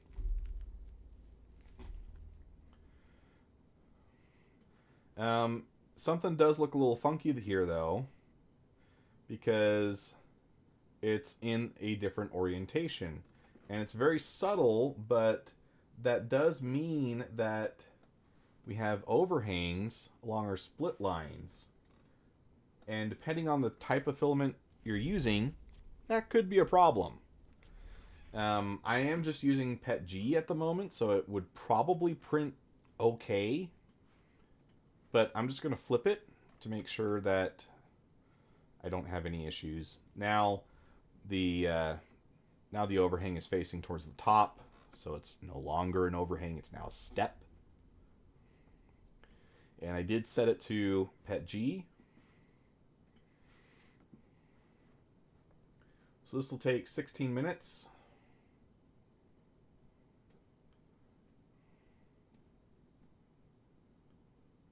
Yeah, because it's really not that thick, huh? That's right, because I have a 0.8 millimeter nozzle, so at the layer height of 0.4 millimeters, it's just 2 layers.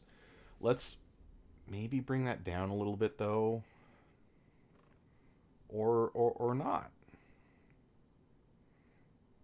That is the only option. Okay, well, as discussed, it doesn't need to be super rigid, and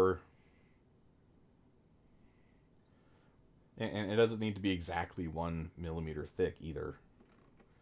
But that doesn't allow it to differentiate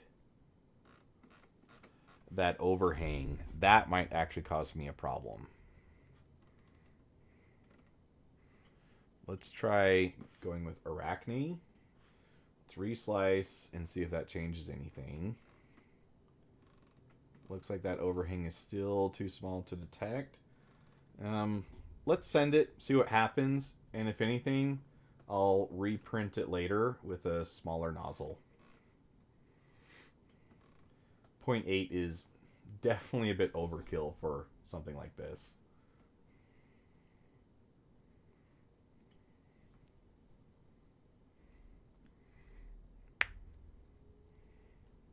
So here we are on the Clipper main page.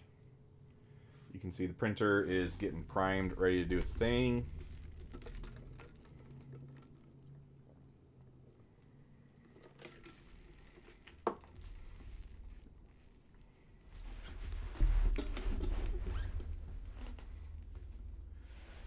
And because my printer does not have the eddy current sensor mounted yet, it is going to do the rather lengthy process of doing the PEC check at each point. So it'll take a minute, but eventually it will print.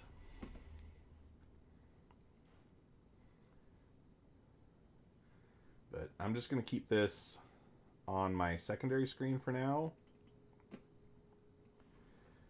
just in case it has any errors that I need to fix. But assuming that everything works well, then we're well on our way to verifying our hole placement. And then once we know that the holes are in the correct spot, then we can actually go about making a proper base reinforcement template. So that'll be the next thing that we work on. But that'll be for another time. If you happen to be watching this as a video later, be sure to like, share, comment, subscribe, do all the YouTube things. Let me know what you think down in the comments below. Subscribing is free, doesn't cost you anything, and it really does help the channel. So your support means a lot to me. And if you do have the means to do so, again, I'm not Pokemon. I'm not trying to guilt you into buying super expensive cookies. I'm not Dark Side Phil trying to steal everybody's lunch money. But no, if you have the means to do so, channel members are greatly appreciated as well. But you know, I'll be streaming either way, so don't feel pressured. That said, John Best and the crew as Orbital Bombardiers and Up do get special mentions in each and every stream and video I do. So if you really like to hear your name said, that is an option. Alright, so next thing I want to talk about is something really important to Star Citizen right now, and it keeps coming up in my channel. Let me actually switch scenes. We're going to be looking at the secondary screen for a while, which means I can move the things that I just moved to the secondary screen down to, or up to, the primary screen. And then I'm going to open Photoshop here and grab my artiste glove somewhere. Got too many gloves.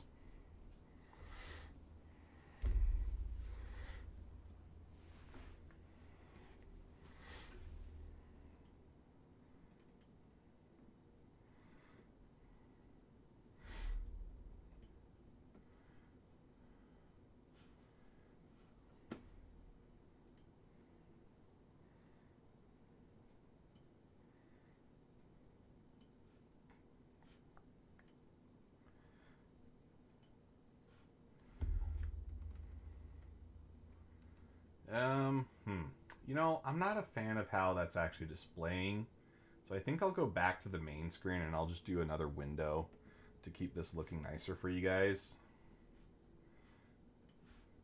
Let me do that.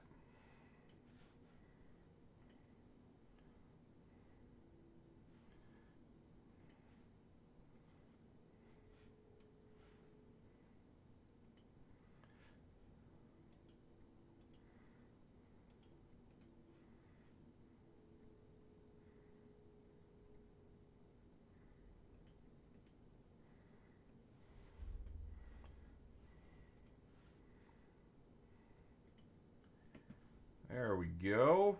How's that look? That looks much better. All right, zoom in on that so you guys can see it.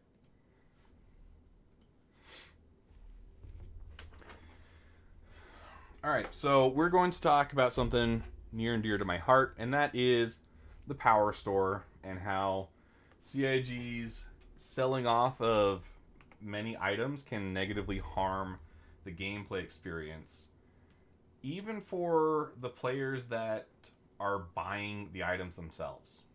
Okay, so it's not just that it negatively impacts the player economy, but it has widespread effects across the board, even if you're the one paying for stuff. All right, so to start, it's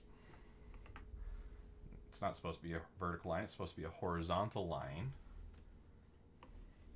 This line is the death of the game. It's not a literal death. It doesn't mean that the company goes under. this is the point where you just lose interest. Okay, this happens in every game, regardless of how much content it has. There will always be some point where you just lose interest, and that is the end of the game, at least as it pertains to you, right?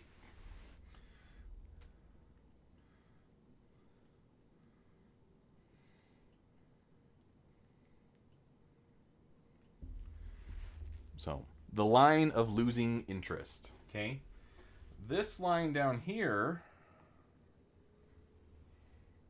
is your fresh start, okay?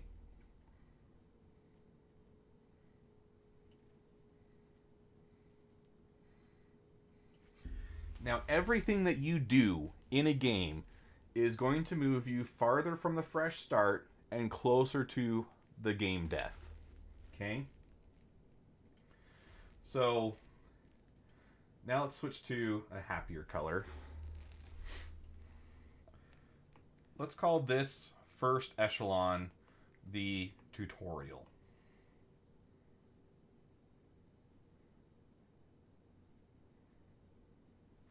Okay, this is where you acquire your first kit of armor, your first weapon.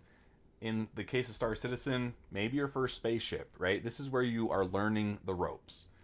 Never again will you need to do the tutorial, all right? This is pretty much a given. Everyone who completes a tutorial never does it again, and they have now kind of lost access to that area just above the fresh start, okay? Now you have your first real steps in the game, right? You kind of know the basic mechanics, so you're going to take your first steps, right?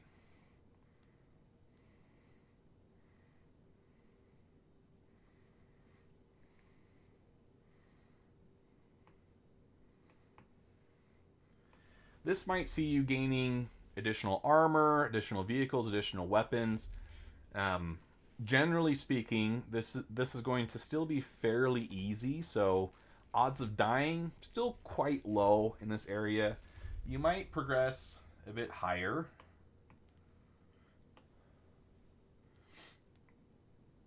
And higher still. Okay, now about here you're starting to get to the mid-game, right?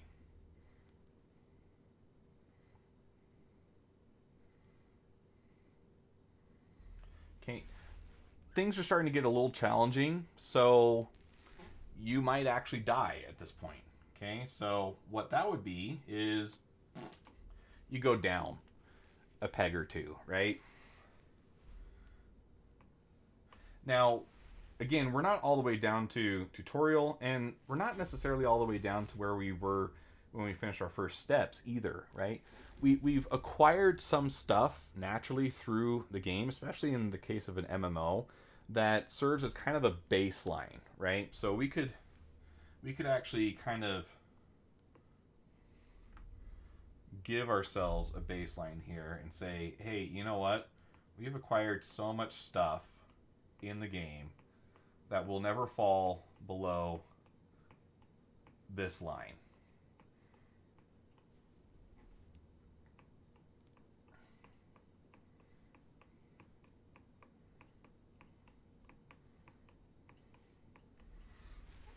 Okay, something like that.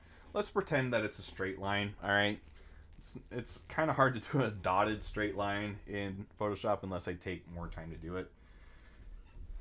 But we'll give it a label.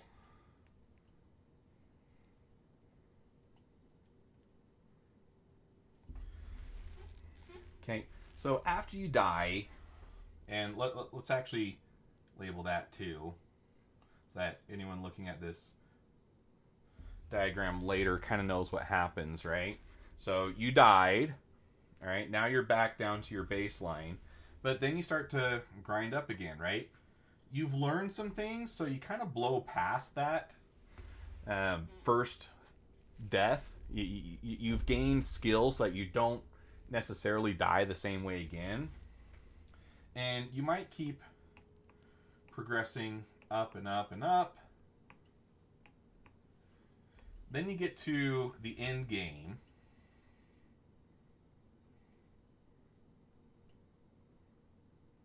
Okay, Now you're in the really difficult content.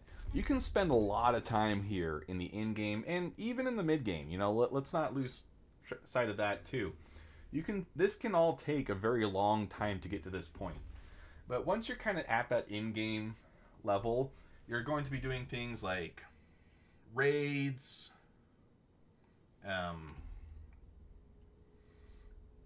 raids. You know, I'm just thinking of like Destiny. Like, the only real in-game content that thing has for me is raids. But you know, raids and that higher difficulty stuff, that's where you're gonna find this stuff. Okay, you're probably gonna die again, right?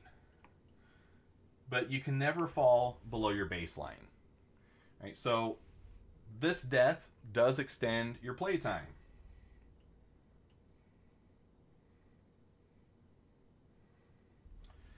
Because now you have all this to grind back up. Except you're not going to fall back down to the same baseline, are you? You've probably acquired some other checkpoints, so to speak, that are going to keep you from going down to the same level. So your baseline is actually going to move up with that.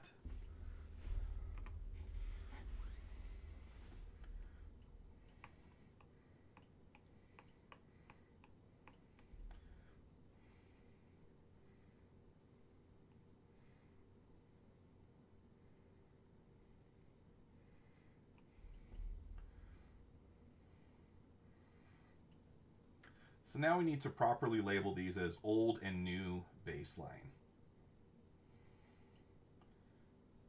And the reasons why this moved up is along the way through this path, you gained new armor, new kit, access to better vendors, better ships, things like that. And so you're not really going to be using that entry level stuff anymore, right? Like if you are equipped with some legendary gear and you end up dying, well, you're not just going to go back to your blue tier gear, right? You're just going to go to the highest level vendor you have access to and get some new stuff. You probably have plenty of in-game currency stashed away that this doesn't really hurt you that much, so you stay at that higher baseline. But now, this does something interesting, because while it is a relief in one way that, oh my gosh, I don't have to do all of that again. And believe me, I'm not saying that I want to do a fresh start every single time I die. Look how much closer we are to our lose interest line. The more you play the game and the more stuff you gain in the game, the closer you get to the lose interest line and the farther you get from the fresh start line. This is where the nostalgia starts to kind of kick in a little bit, because you start to realize at this point that it's never going to be a brand new game for you, right? That's probably something that a lot of Star Citizen players can relate to. But being closer by default to the lose interest line means that you're going to end up there at some point in the future, right? This is a progression towards that point. No one plays the same game forever. All right? Now, let's add in microtransactions, or nay, macro transactions, as they're implemented in Star Citizen. What does that do? Well, really, it moves your baseline by a lot. Okay? So let's go to a new layer, and let's use a different color to signify our whale. A nice cerulean blue for the sea that they swim in, right? Okay, so first problem with Star Citizen's Power Store is this might actually get you bypassing the tutorial and the first steps entirely. So the fresh start for a whale could actually be up here. Okay?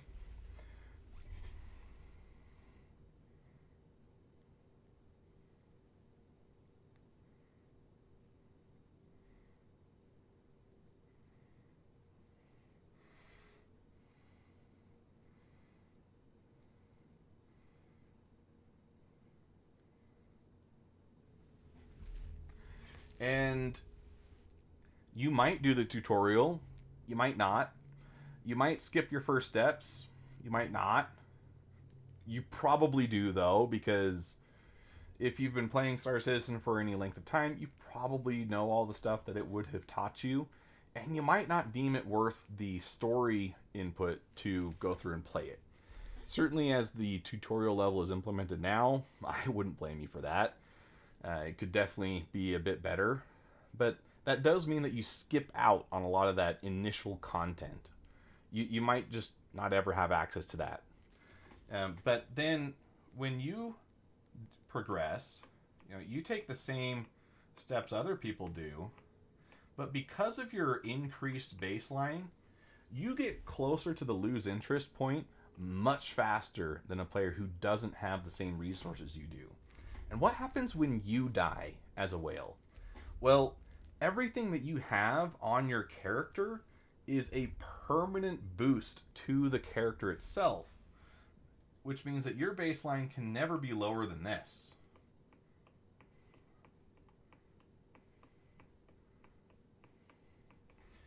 Now, again, because of the natural progression of a game, your baseline doesn't stay here either. This is your first baseline.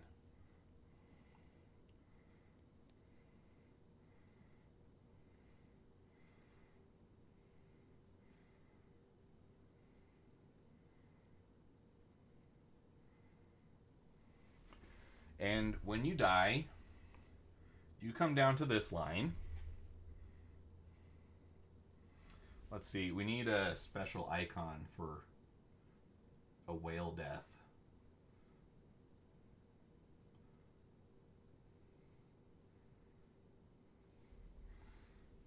There you go. That's a whale death. And then you're going to, again, progress, but this gap between you and the fresh player is the disadvantage of being a whale. This is lost game time.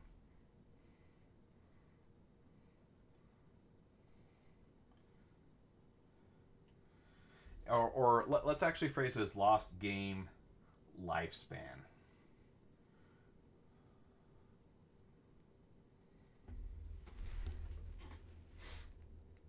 You can't make that up. It's gone. And so as you progress again, you're going to get more stuff. And then your baseline is going to move too. Just through the natural progression of playing, you're going to acquire new stuff.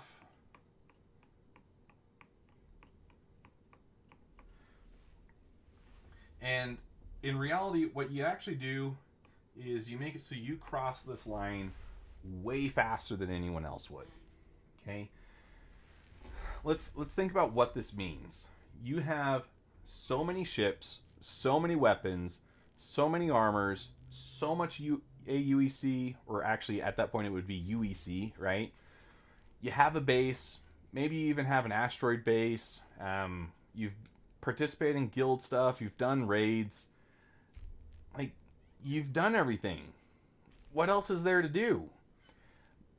What has happened is because you bought so much of your progression, you've cheated yourself out of so much of what could have been a much longer game time. It could have lasted for many years past this, but you lost interest because what else is there left for you to conquer? And that's what I think people don't understand when they're making the arguments about, well, it's my money, I'll spend it how I want to. Yes, I'm not telling you how to spend your money, but do keep this in mind that you are cheating yourself out of your own game experience. You're making it worse for yourself. All right?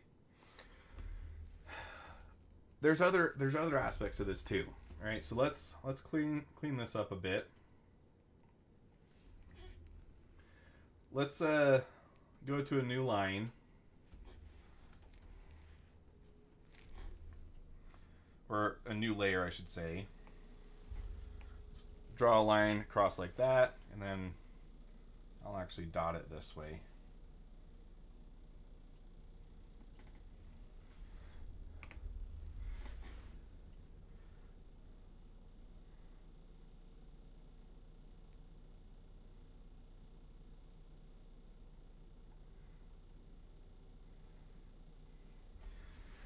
down here you have your basic resources, and up here you have everything else, okay? The other thing that a whale account does to a game, as it's implemented in Star Citizen right now, is it takes a lot out of the in-game economy, okay? If I have a spaceship that I'm guaranteed to never lose, then that takes a chunk out of the economy that I'm just never going to have to spend, right? Like, yeah, maybe they turn it into a blueprint and I have to get resources that way, but there's going to be, for sure, a way that I can get my LTI ships back from now until perpetuity, right? And there's still a lot that remains to be answered about insurance and how that's going to work. But actually, let's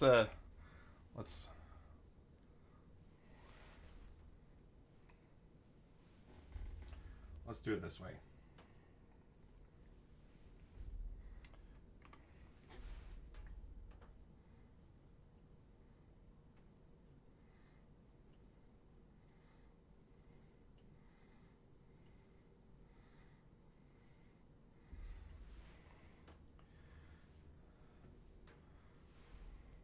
Okay, so this we already established is a LTI ship, right? If I write that, will you guys be able to see it?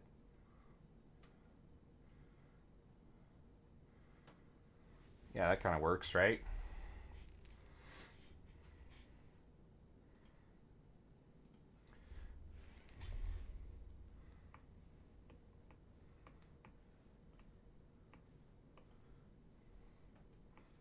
Okay, here is a player armor kit.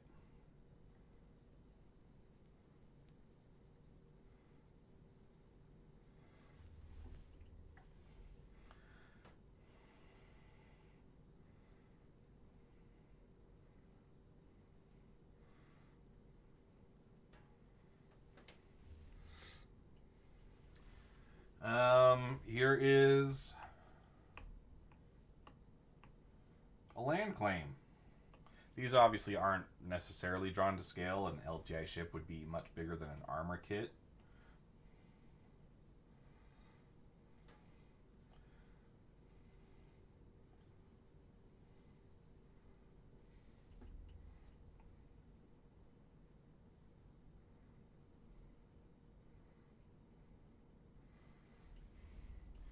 Okay, everything that you can buy on the store that has a gameplay implementation or implication is lost interactions.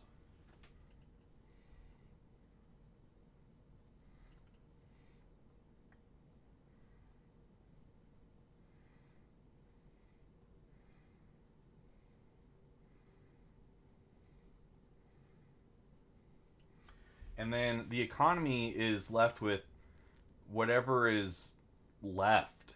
Like it's the patchwork connecting these things, but if you have your LTI ship, you're not really interacting with the economy to get it back. If you have an armor kit, you're not interacting with the economy to get it back. If you have a land claim, you didn't grind to get that land claim, and so you're not struggling for the same resources that everyone else is to get that claim. Everything that you buy is hurting the economy so long as it has a gameplay implication. And a lot of the stuff that CIG sells or has sold does, and that's where it really starts to hurt. Like, what if there is no land left to claim after all the land claims that have already been sold are then implemented in the game? What if all the goods land is already taken?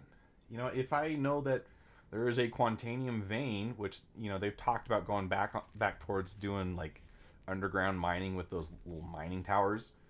What if all the places that have the good Quantanium veins are just taken up by the people who bought claims in the past? Is that necessarily a fair experience? Especially consider a new player who enters the game after Squadron 42.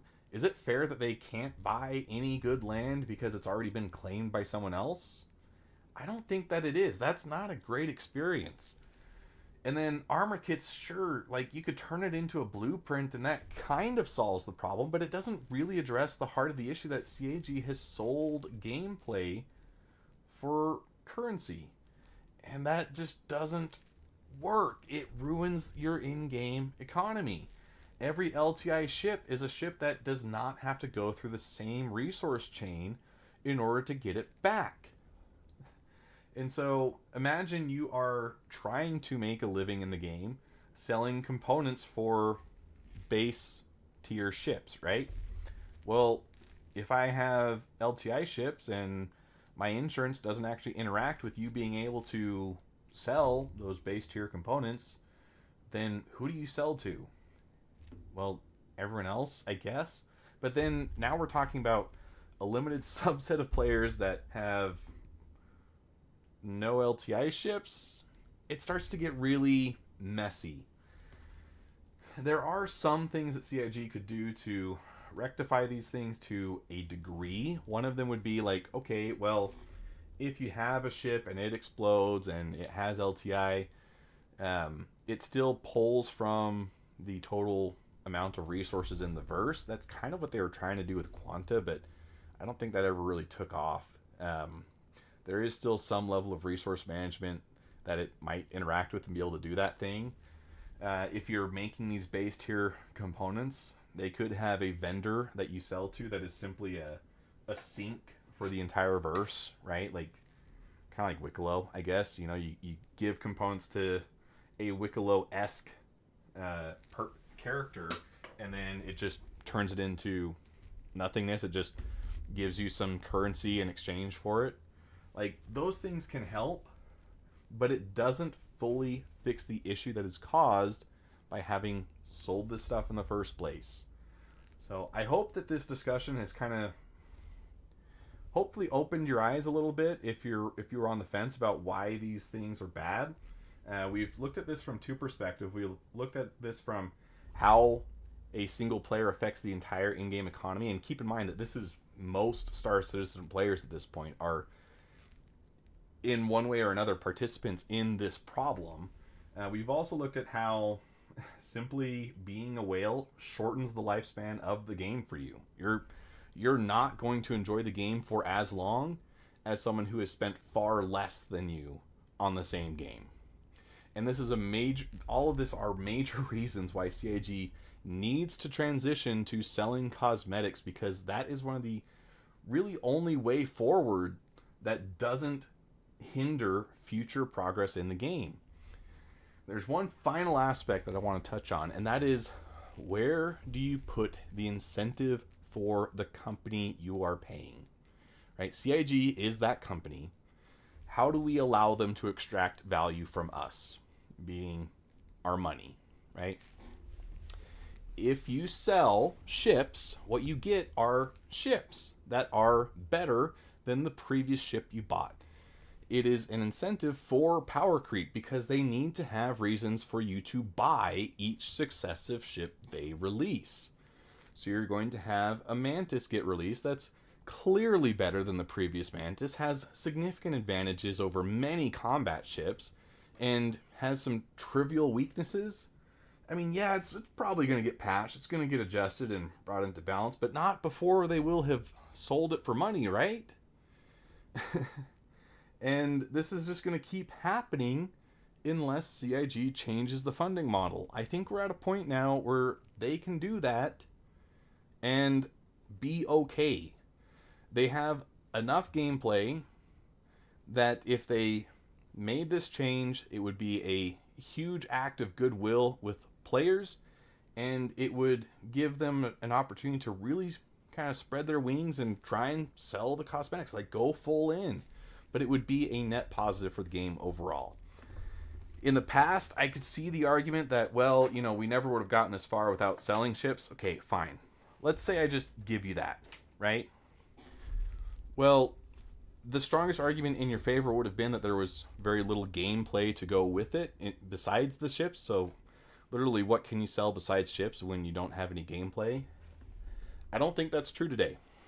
I think there is enough gameplay to keep people invested, and as long as you actually pull off this year of stability, that now is a great time to try switching to cosmetics.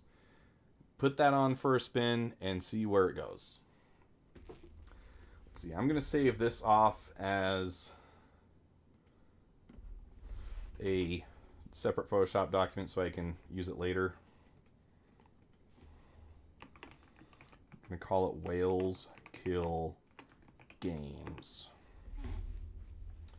But again, I hope that this has opened your mind if you were on the fence, and I hope that you can see why these things are bad for the game at large, and hopefully you'll come to my side of the table and be with me on fighting for CIG changing things. We need to start focusing on cosmetics. Sell crap loads of cosmetics, stop selling ships, stop selling gameplay, stop selling things that have gameplay implications, and just focus on making good cosmetics. Plenty of games have gone the cosmetics route. They make tons of money. It will be okay. All right? But if you like what you see, like, share, comment, subscribe, do all the YouTube things. Let me know what you think down in the comments below. If you're watching this as a stream, don't tune out. We are still streaming after this. This is just an outro for people who are watching this after the fact as a YouTube video. The channel memberships is always an option. So, just putting that out there. John Best and the crew get a special mention each and every time I do a stream or video as Orbital Bombardier members. But until next time, this is Odd Job Entertainment, signing off. Again, if you're watching the stream, don't go away.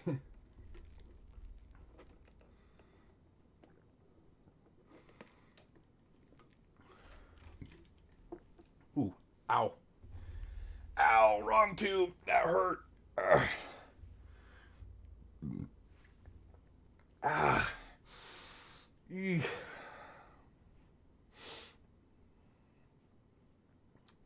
Oh. Okay, I guess not necessarily the wrong tube, but that hurt. Print canceled. Why'd it cancel? Let's try it again. And I'll get caught up on chat while we're watching that. Guess I'm a masochist. I still play despite having a bunch of stuff. Hey, you and me both, man. But, this is why I actually had to open a second account. Something that I could keep much cleaner. And I have so much more fun on the vanilla account than I do with my whale account. I have an account where I have a galaxy someday, right? Right now I have a Carrack instead. But I enjoy the new account more than I enjoy the whale account. And it all comes down to that line. When you're a new player, you still have lots of stuff to grind for that a whale can't. Think they might make that switch when Squadron 42 gets loose. I can only hope so, friend. That is supposed to be in 2026. Probably holiday of 2026. I really hope so. Yeah, that's all I can really say about that. It's got to be soon. It's kind of like a now or never type thing, right? Like, if not literally today or a few patches from now, then like the next time they could do it is at the release of Squadron 42 or at the release of 1.0. All right, but I think that the smarter thing to do is to try and make steps towards the change beforehand. Right? If you just flip a switch one day and it's like, all right, starting today, we didn't tell anybody, but starting today, we're not selling any more ships, right? We're only going to do cosmetics. That is going to be pretty jarring for a lot of the community. And I think that there would be an uproar. It should probably be ignored because, again, the reasons I've already explained. But it would make a lot of people upset. I think the smarter thing to do would be to kind of, just without saying it, make steps towards that direction. They've already talked about how they want to split up cosmetics and physical items from being the same, from being one and the same. So I think that they are making steps like that, but I think we need to see more. I think we need to see a dramatic increase in the number of cosmetics that are available, Right? If this is going to be your bread basket, you want to have a lot of good cosmetics to sell so that you're not leaving yourself out to dry. Right? Yeah, they got sad the Ikti wasn't sold. Now, see, that's the level of brain dead we're dealing with, man. Like, I don't want to be harsh and, you know, be rude to any specific player, but like you're not taking into consideration so many things when you're complaining that, oh my gosh, a vehicle can't simply be bought. Right? Like, that is not how you're supposed to feel about games. You're supposed to want to play games. You're not supposed to want to buy games. You want to play them. But we are so cooked with a lot of the marketing that it is a real problem. But again, if they want to make cosmetics successful, they need to dramatically increase the number of cosmetics that are available and increase the quality in general. Like, you know what? Let's take a look at the website, right? RSI.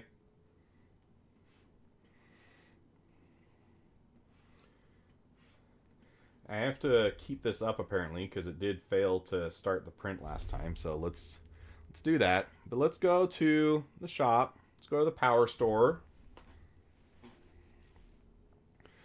Take a look at some of the paints. All right.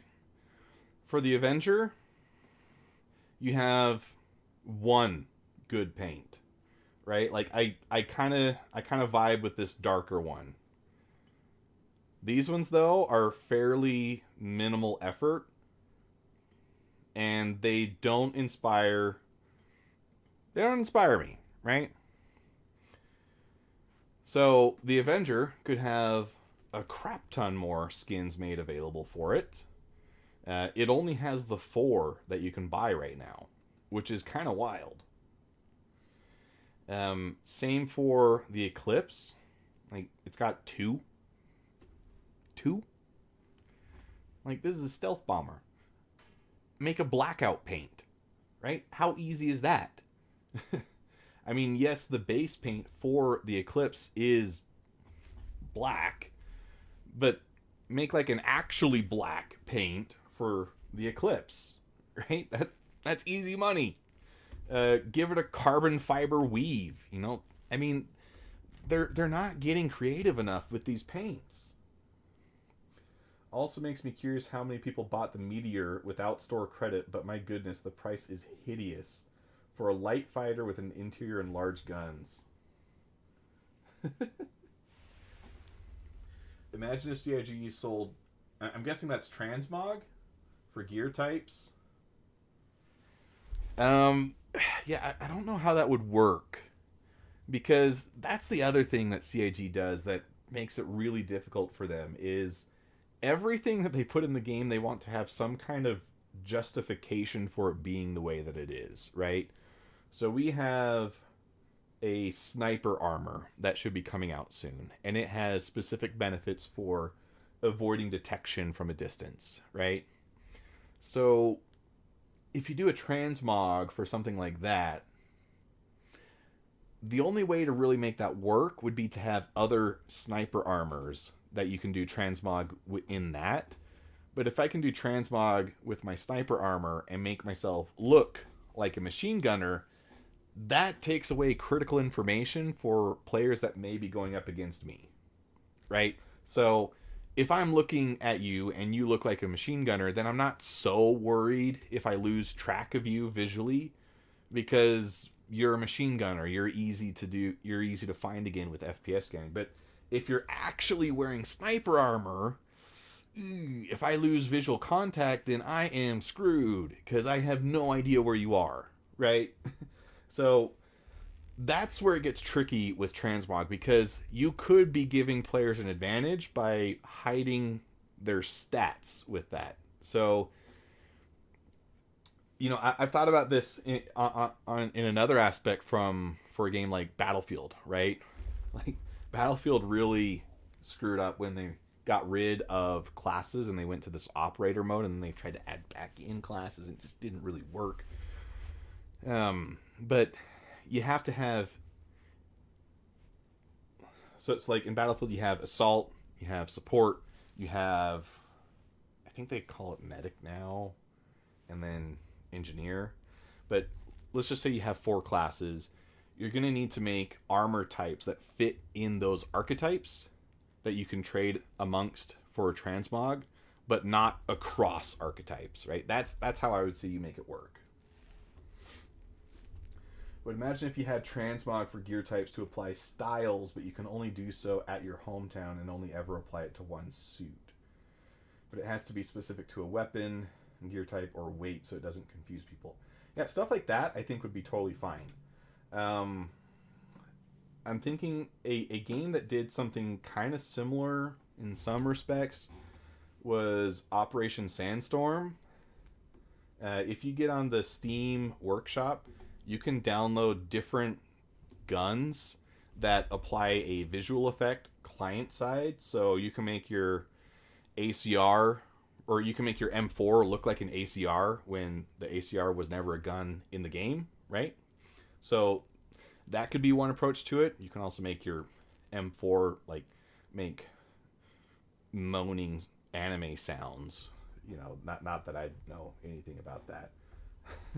But there are all kinds of weapon swaps that you could do. So, I mean, you could do stuff like that. Like, you could have a light assault rifle class, right? And you could do transmog across a whole variety of light assault rifles. So you don't actually release different assault rifles in the game. You just release different cosmetic applications. A good reference for that might actually be how Destiny 2 does it.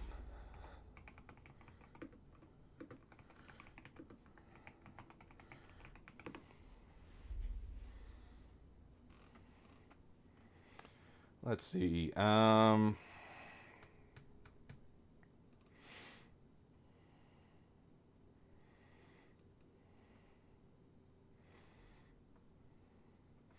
Imagine Demeco laser color mods. Oh, dude. I have thought about that so many times. Like, I've talked about that. Sell... like, that is such an easy cosmetic win. Just sell, like, tracers.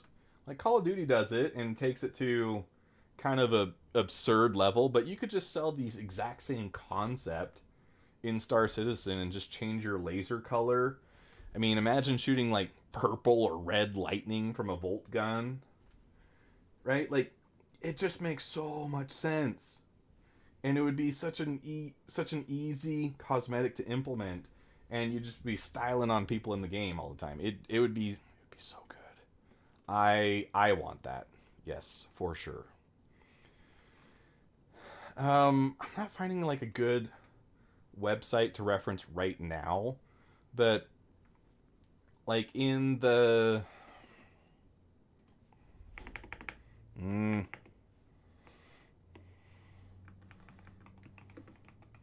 no, they don't call them assault rifles. They call them auto rifles. Auto rifle types?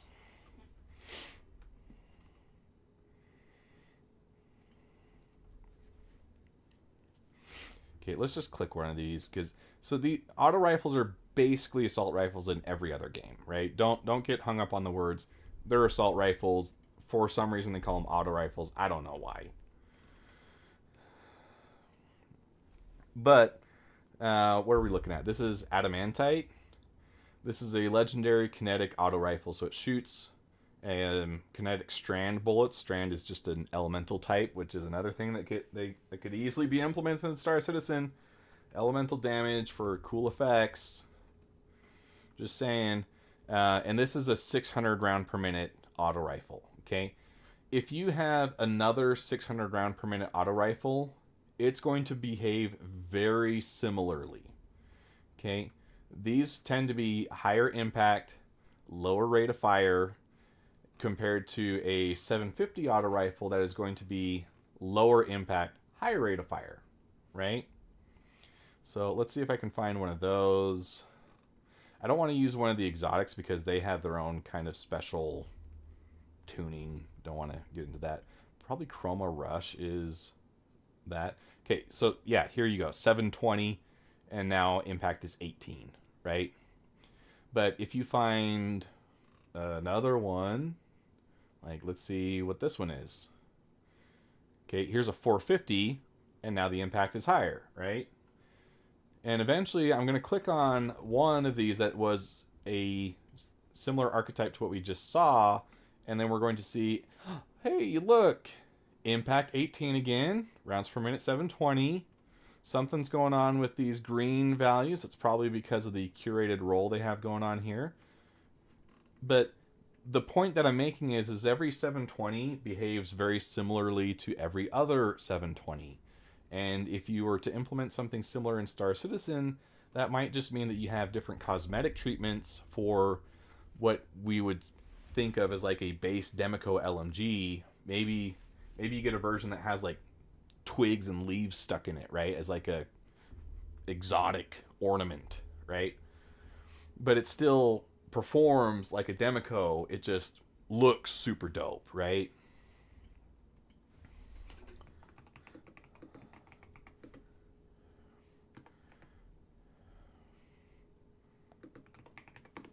Let's just see some of the wacky stuff Call of Duty does, right? Like, I think Call of Duty takes it to an extreme in some cases. I wouldn't want Nicki Minaj in Star Citizen, but I mean, this might be kind of cool, you know?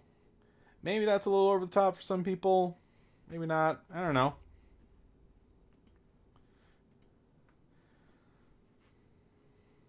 But, you know, just to like kind of get some ideas of the kinds of things they could do, because some of these skins that you can buy for an M4 really make it look like an entirely different gun, right? I mean, that's what it starts off as, right? And then you end up with whatever this thing is. I'm just saying they could get a lot more creative with it, right?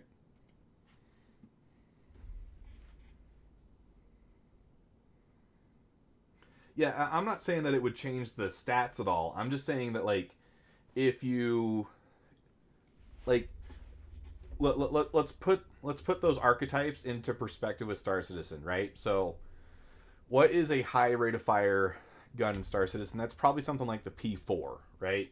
So that's your 720 round per minute archetype, right? It starts off as a P4. Okay, then you have a slightly slower assault rifle. Let's see what comes up.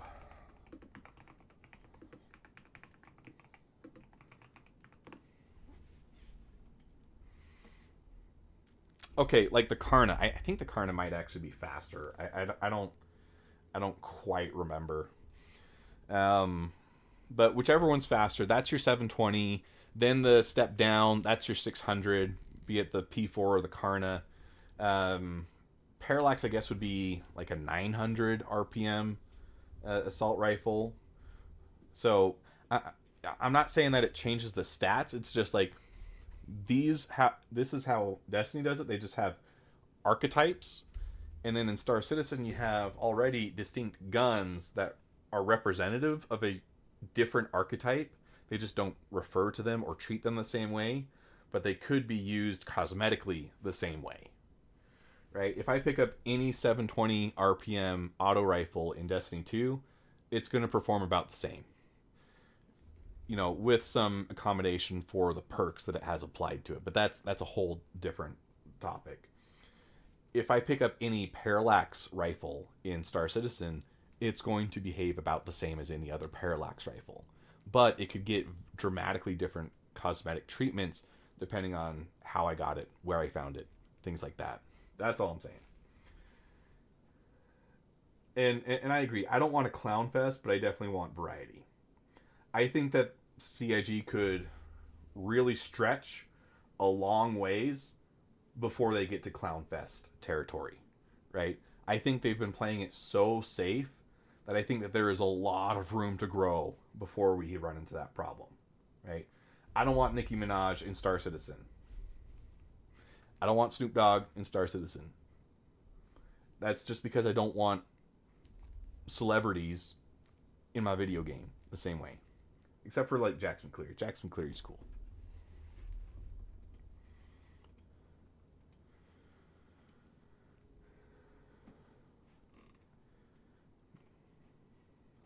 But so many of these skins, they just look haphazardly thrown in.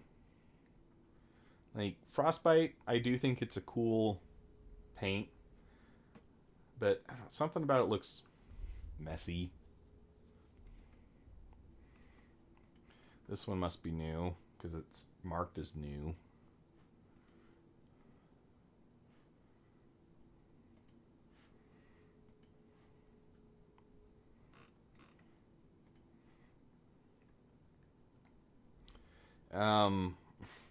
If you own a tally, you have, what is that? 1, 2, 3, 4, 5 skins.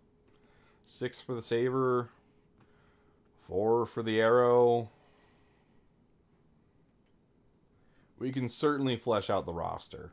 And I mean, look, most of these are just really simple color swaps, maybe some pinstriping. We've covered some awesome skins that we designed as a chat. Let's see if I can find those. I have them in a folder called Money Skins, because that's what CIG would get if they made these, is they would just make lots of money.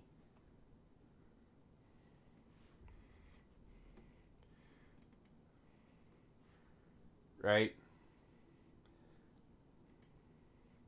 Air Force 1 and 2, or old Air Force 1, new Air Force 1. Some of these were just pictures that I pulled out for a video. Nice Best in Show paint. Blue Angels. Kind of a Star Wars inspired kind of stripy skin. Like a Venom, orange and blue Venom skin. Dom Toretto, he's not a skin. That was for a video. I don't keep my videos and photos very well organized. This was based off of an airliner that Schlag sent me. Worst developer ever. I can't remember the name, but like every Forza game has this livery for like every car. Another cool luxury jet inspired skin. That one was pretty dope. Kind of a Hoonigan thing going on. Neon Knights, I'm still a fan. Some old thumbnails. Guy painting. Shark skin. I mean, come on, CIG. Shark skins for every combat ship, please. Get real patriotic with it, right? And then I was thinking this the other day when they showed some of the skins that they're releasing with the Meteor. Like, imagine if you had a red, white, and blue color shift paint, right? Like, the whole thing is this pearlescent thing where you just have this shift from red, white to blue. That would be so easy. And it would make so much money. And then if you had stripes and stars to it, that's just bonus points. Kind of a tiger stripe one. Dave Chappelle. So, I mean, yeah, it's not hard, CIG. You could make so much money. Did I ever submit those to CIG to kickstart their inspiration? I need to do that, as I think probably the best way to do would be just to do a Spectrum post, right? I don't remember if I did that or not. I will find out sometime later today. Tonight. Looks like this got started, so I'm going to close that down. And then let's get into the thick of it in Star Citizen and see what's going on.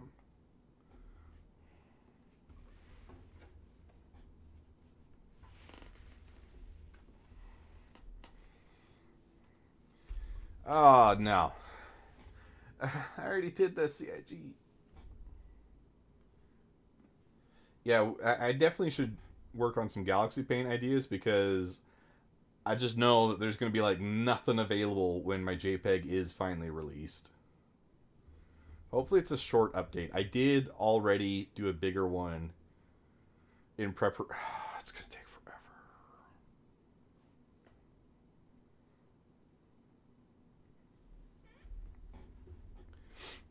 I should just turn OJE into like a tileable watermark and just smear it all over everything.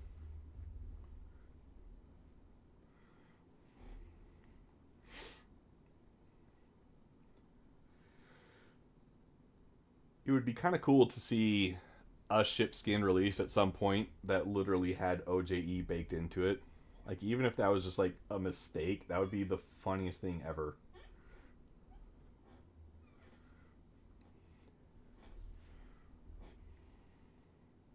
Okay, I guess it's not taking forever, but I didn't think I was going to have to wait at all. How do we feel about the armor that you get for this? Not a fan. It's not my style. I think it's something that a lot of people probably will like. It kind of seems like a Gundam-inspired armor set.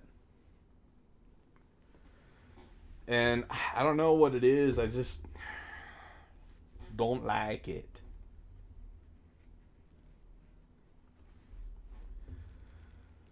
But I am going to earn it, and I'm going to permanently raise my baseline with it.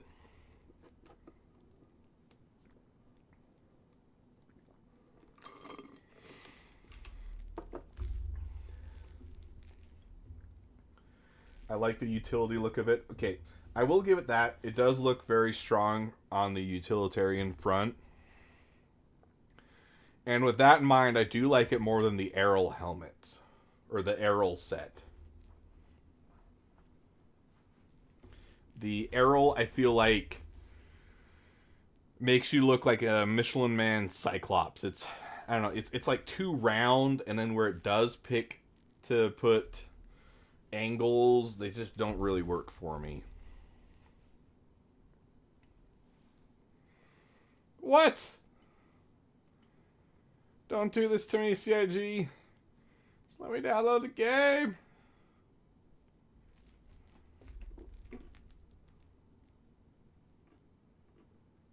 Okay, now it worked. All right, let's play this. Slog, what team are you repping? I'm thinking based on the rewards they've talked about, a permanent 5% discount. I want Crusader to win. They have some of the more lucrative components.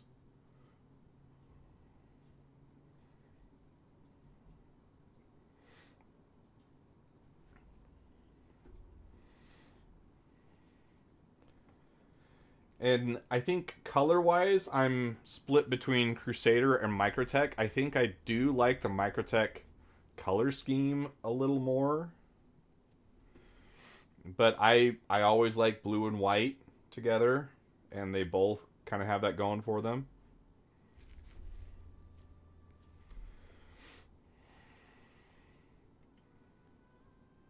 I rep on Paint Hurston for the gear, Microtech next.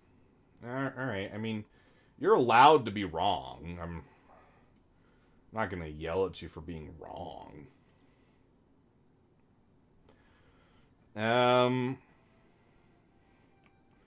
Is it still the case that the Morozov armor doesn't have lights if you're a female character?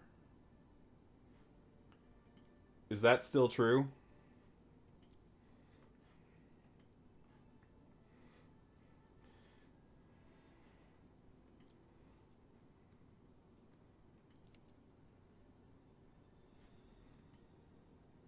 Oh no, that just loads it on the man. Okay. All right. Well. I don't want to do all the work on the face. It's gonna be too much.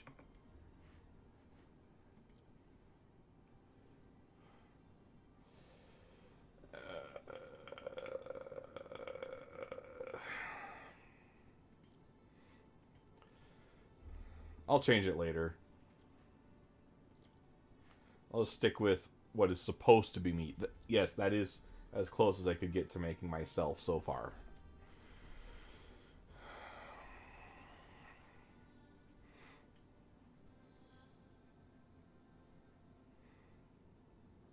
Yeah, I'm gonna go with this.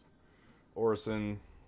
The only downside, I think, to Orison is the higher atmosphere, but it's not that big a deal.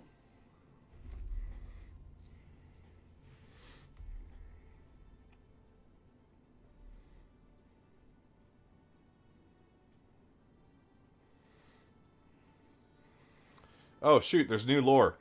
As recordings of living Valakar eggs being tortured on Pyro 1 at Associated Science and Development's Lazarus Complex surfaced last month, many across the Empire are calling for a deeper investigation into the company's practices. Leading the charge is animal rights group PAW, Preserve All Wildlife, who have been actively protesting multiple ASD sites for what they've called unconscionable cruelty. Not the first controversy ASD has dealt with, the company had previously gained notoriety from the brutality of their EE6 electron cannon. An ASD spokesperson claims that the chief scientist leading the research, Dr. Logan Jort, was exploring a potential solution for the regen crisis, but was also quick to explain that since the lab was located in the unregulated Pyro system, they are technically operating outside of UEE law. An official release from ASD's board announced that never mind.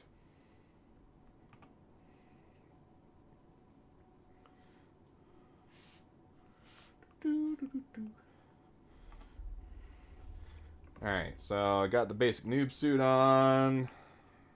Got tons of crap on this account now, because I've been running CZs.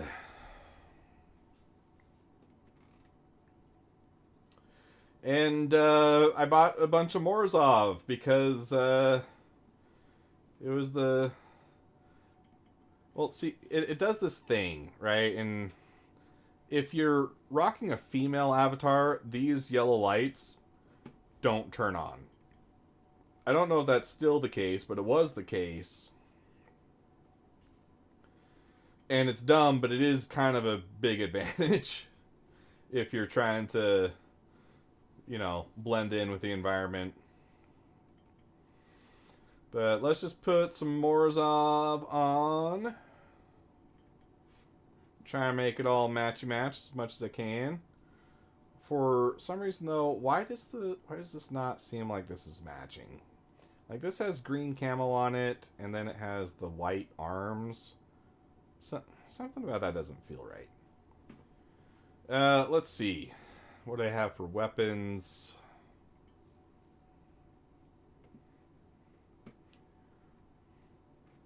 See, I also bought a bunch of weapons because you lost those at the time. Now you don't, and I have all kinds of crap in my inventory that I don't actually need. Thanks, CIG.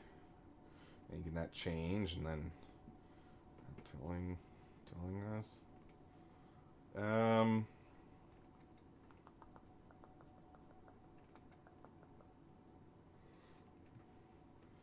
P8's still probably one of the better options. I'll just stick with one of those. And then I can put one of these scorched bad boys on that. Let's put an optic on it.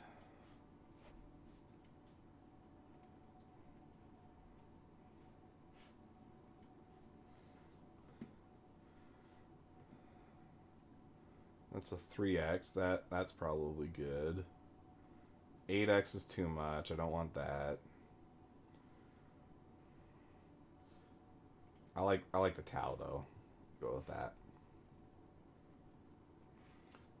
But I'll go with the purple one, because why not? Way to leave us on a cliffhanger. Hey, you know, I'm doing the best I can. I can only do so much. Ooh, this will be good to test. Last time I couldn't use the laser pointers because it would screw up and kind of like leave a trail of light behind me.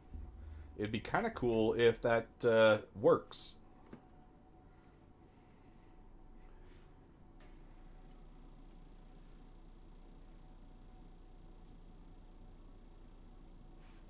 Wait, are those on the same leg? Huh.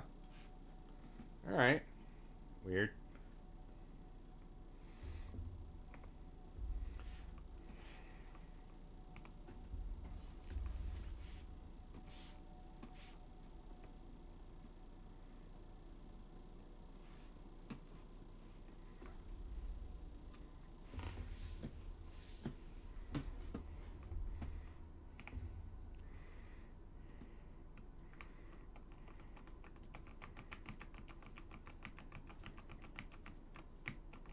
Green laser pointer worked for you today. That is good news.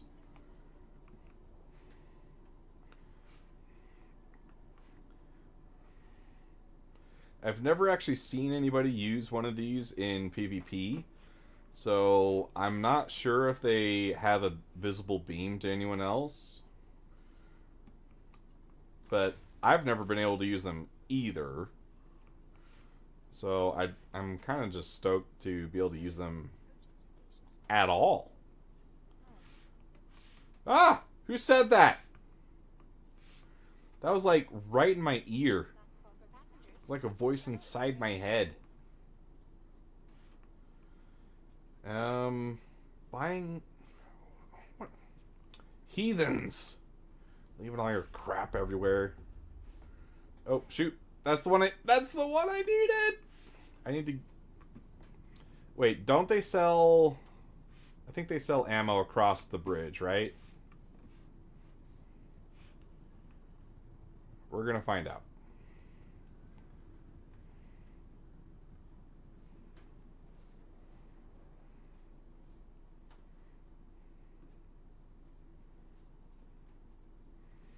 They do sell all the med stuff here, so I can get that, I know, for sure.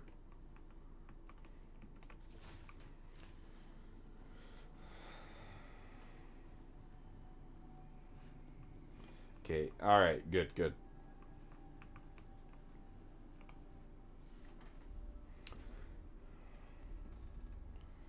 Attachments. P8 stuff. Oh wait, hold on. Go back, go back. Why isn't there a simple back button? I want to buy this into my backpack. So I don't have to find it in a different terminal. Okay, so we got that.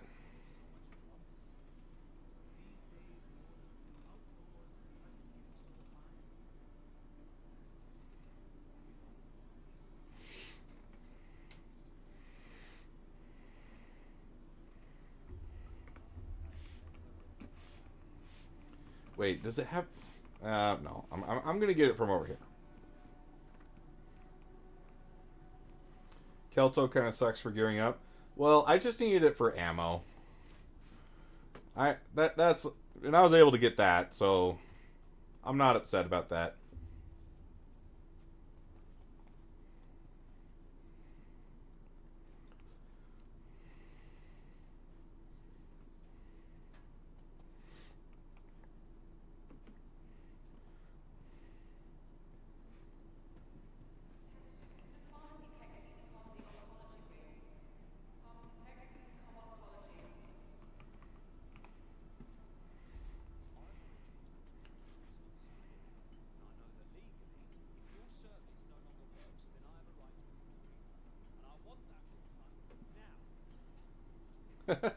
That's cool. This guy next to me is having an argument with the nurse, presumably about the regen crisis.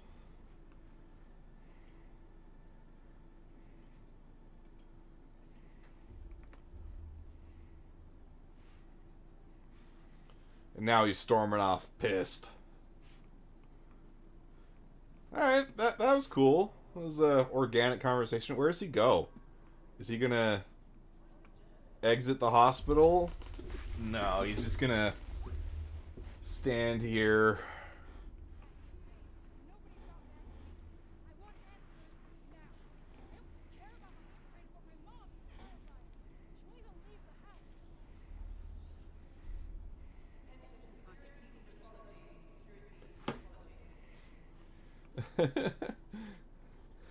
I do kind of like the somewhat safe answers the medical techs are giving.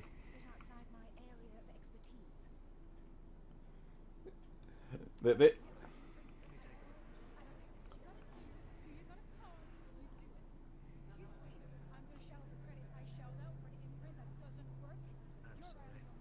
Unfortunately, there's nothing I can do about it. I'm sure that a manager contacts you. There are other people waiting.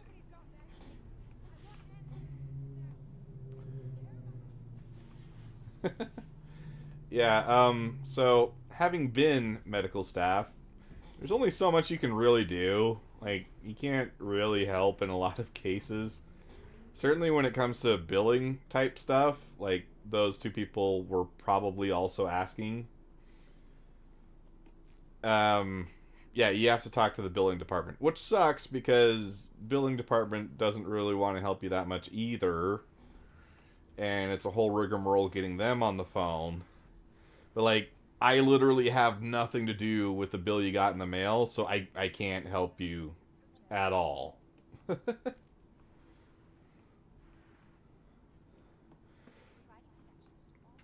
And you're just the visible face that someone can yell at, but you have no ability to do anything.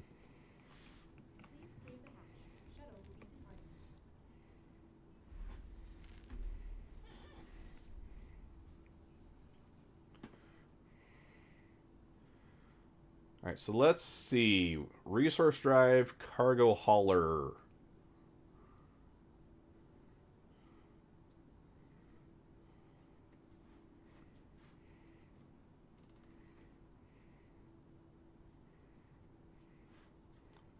Set that, I guess, right? But then, where is the infinite one?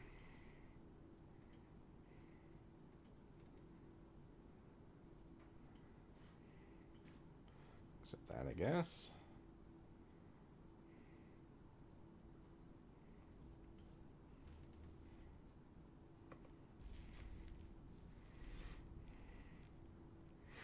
Hi, this is Denver Samuels. I'm a contract liaison for Crusade. Thank you so much for helping us and the Empire through these trying times. Oh, is it still doing Awakening? Yeah, I forgot to change that on the Twitch side. Oops.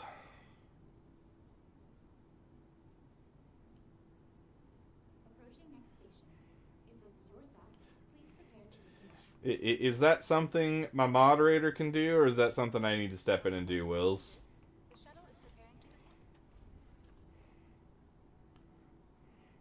Seems like I'm getting pretty decent frames.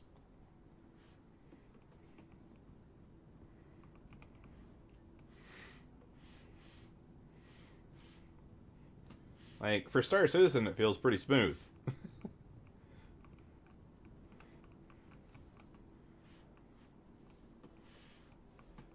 Nvidia says I'm getting a fairly consistent 60 and above.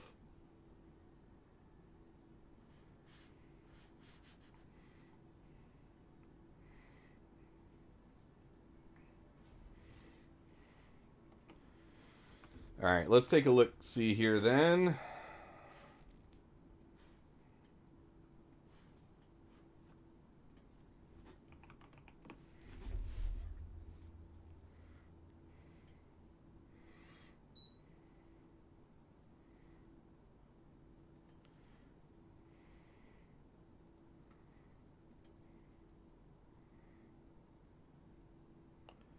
Manage stream.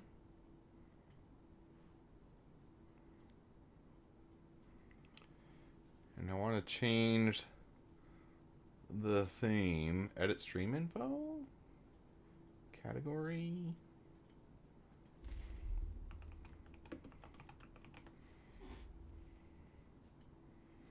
There we go. Star Citizen.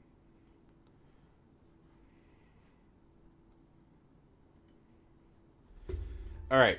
That should be changed now.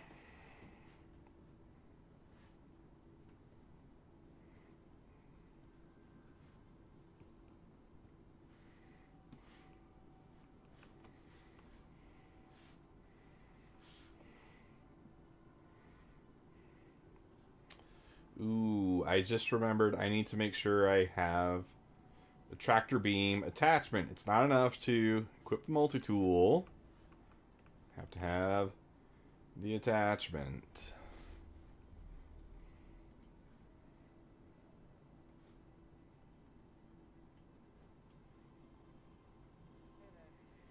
Nope, that's not what I wanted to do. I wanted to put it on that. There we go.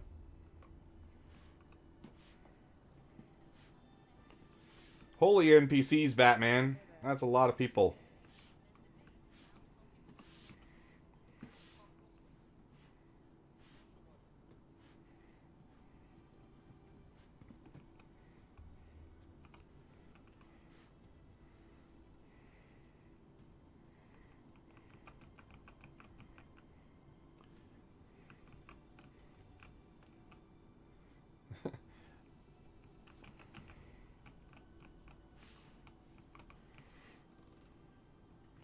Merculius's medium hanger. I should have the cargo Zeus on this account.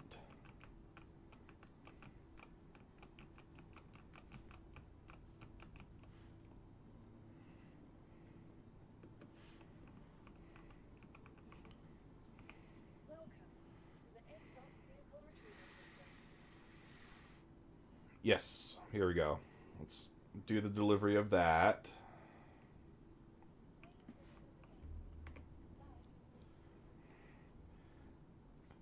And then I have to put a skin on it. I can't be flying around in a plain blue.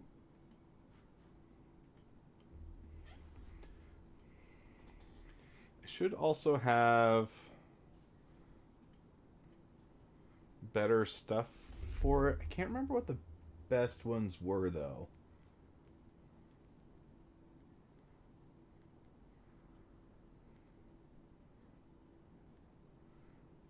I don't think it was the Bolide. I think Ultraflux? No, now I feel like I think it's these Starburns.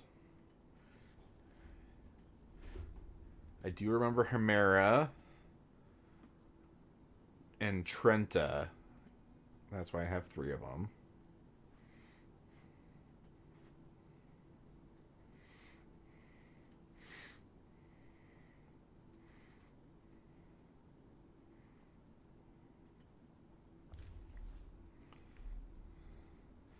And then the Omnisky, size 4.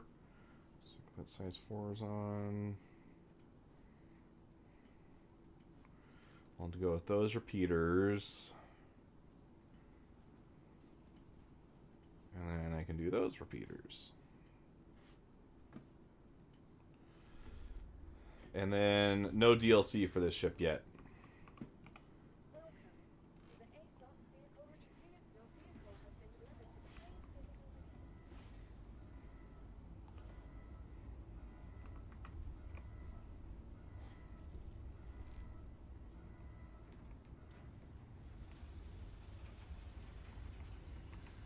Ooh, so cinematic.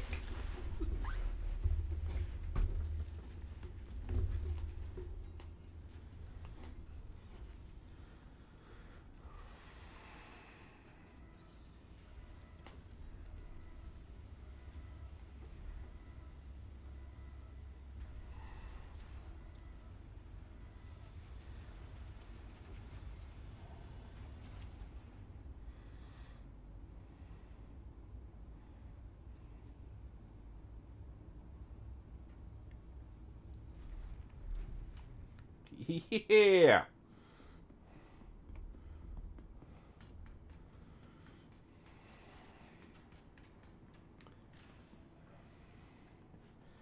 Take a look at the guns up here.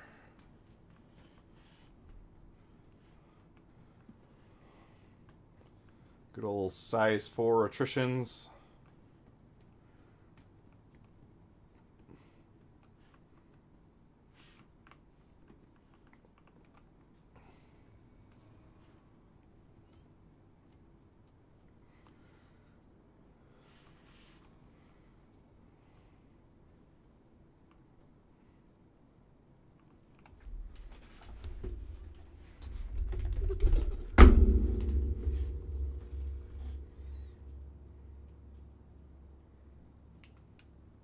Okay, which button did I set this to?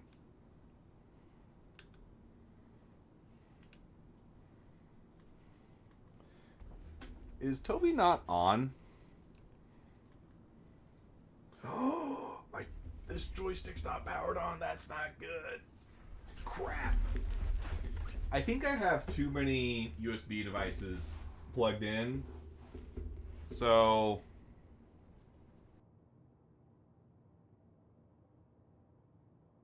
just shut off the microphone.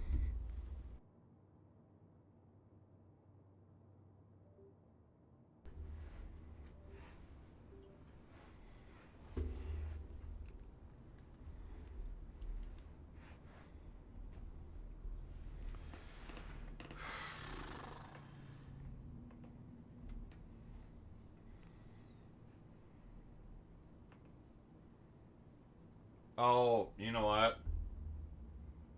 Sticks aren't going to work anyways because I forgot to turn on the software. Forgot to do the joystick software that merges everything into one virtual stick. All right. We're flying manual. Isn't it?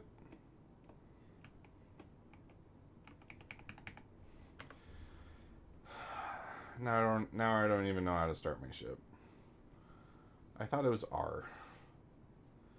M3, flight ready. Oh, you have to do right alt. Heavens to Betsy, this game is complicated. Whew.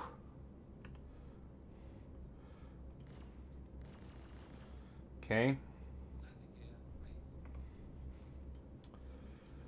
Now what is the call ATC button?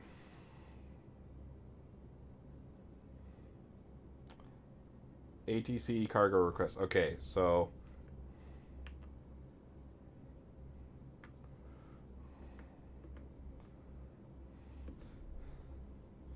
you got to be more specific, Wills. It's right alt N. Because left alt N is modifier 1. It says it's right alt N.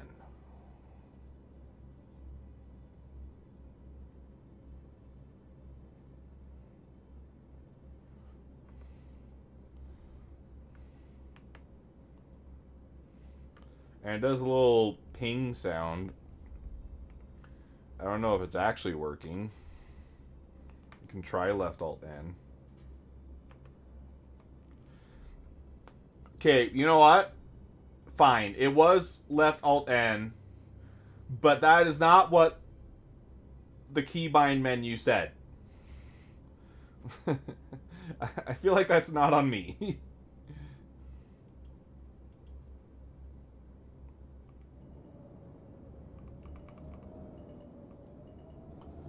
Okay.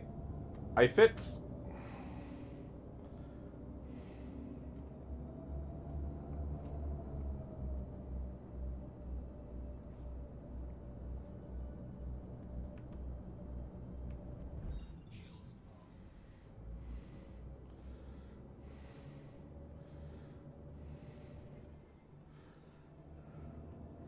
We're zooming now.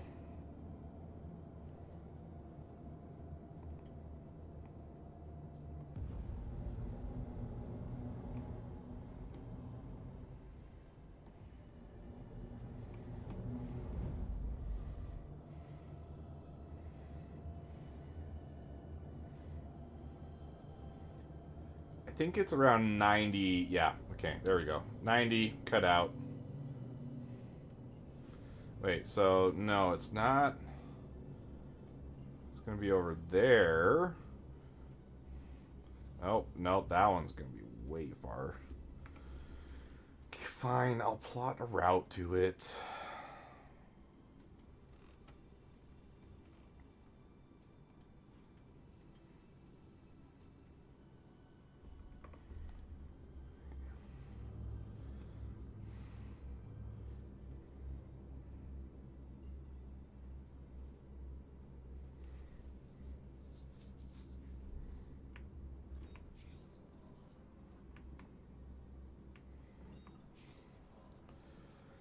Is it just tap B?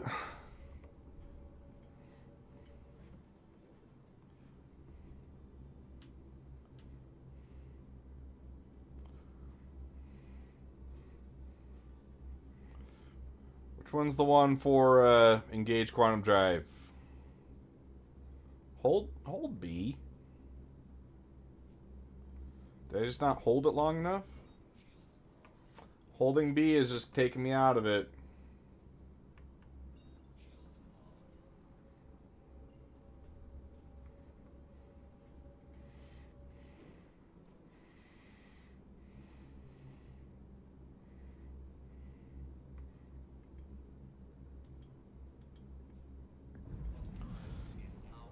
I held left click. That did it.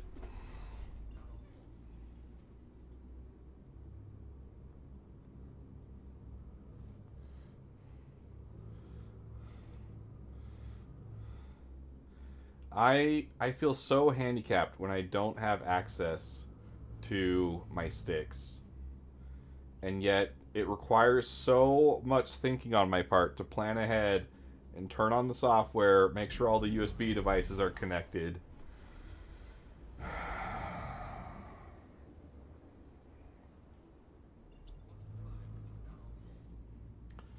I guess if I crash, it'll be good content, right?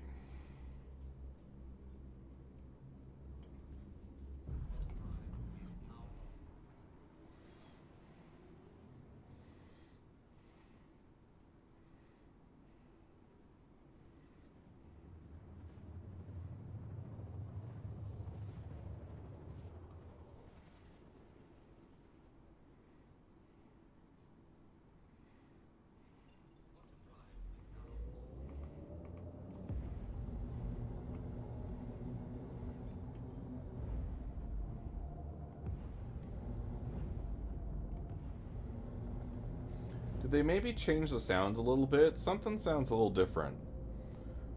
It's not in a bad way.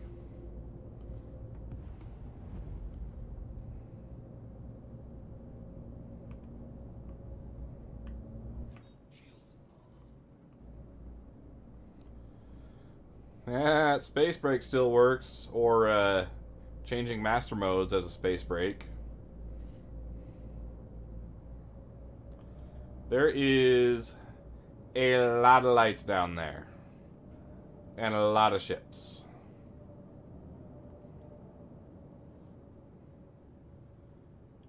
Yeah, it's a pretty busy place.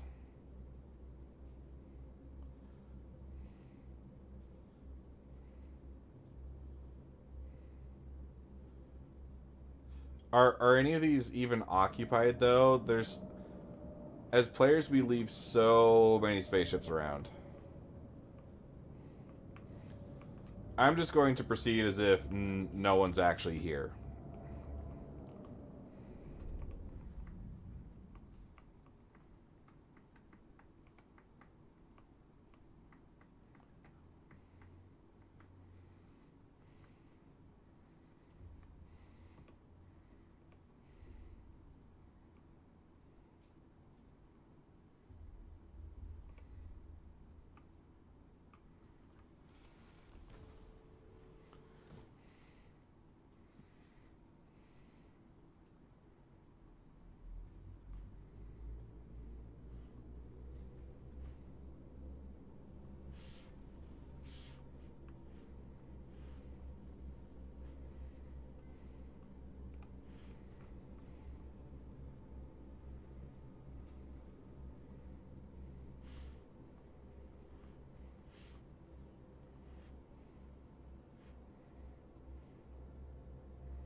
Howdy.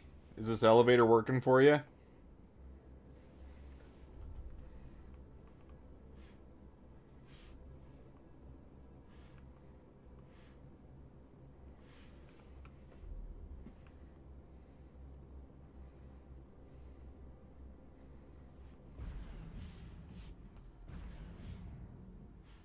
What does that sound? That didn't sound good.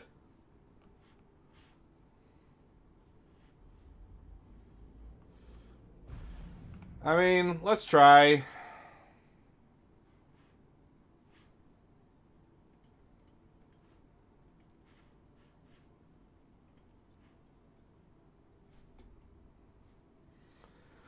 All right.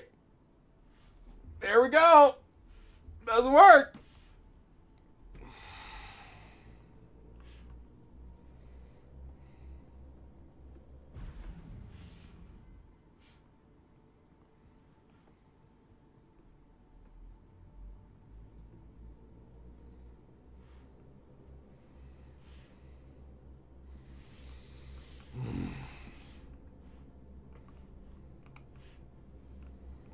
Why does it look like this in here?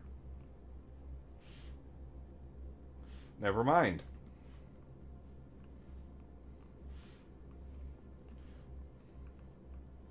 You're saying back up and try again?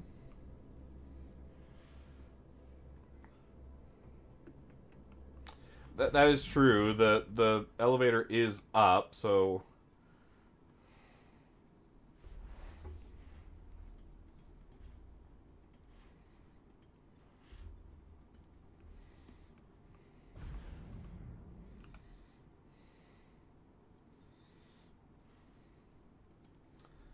No. No dice.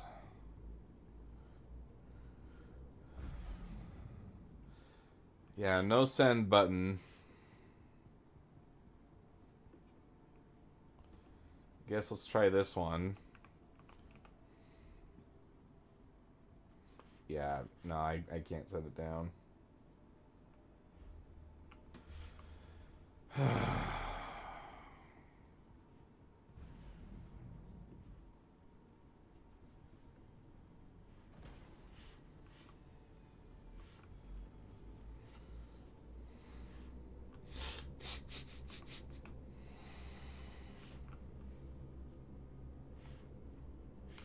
Man, I was actually kind of looking forward to playing games tonight.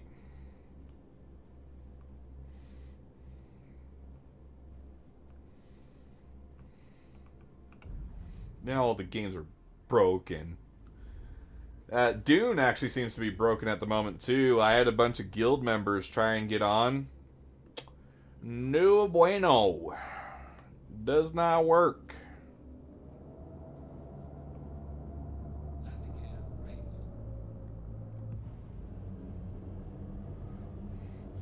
So I don't even think that's an option either. There might be a new hotfix later this weekend that fixes it. I mean, fingers crossed. You know, on the bright side though, I do still have some things to look forward to. See, I've never actually watched It's Always Sunny in Philadelphia. So, I am on season 5 out of 16. So I've still got plenty of content to get through. So, you know, I've got that going for me. Also, a new season of Foundation is coming out. I'm pretty hyped for that. New episode came out tonight, so you know, I have stuff to do. If your plans were to watch me play Star Citizen, I think you just ran out of stuff to do. Unless you want to go do those things, but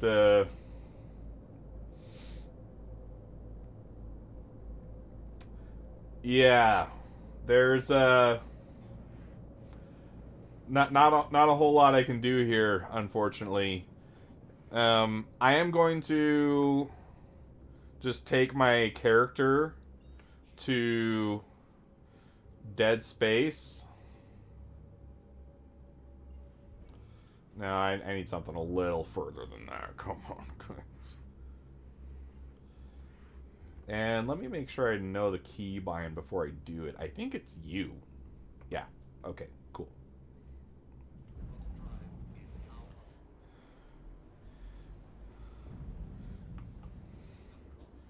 So, yeah, I'm just going to plop myself down right there.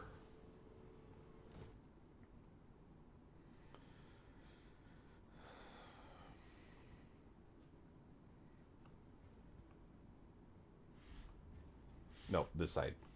This side has... No. This side does have the beds.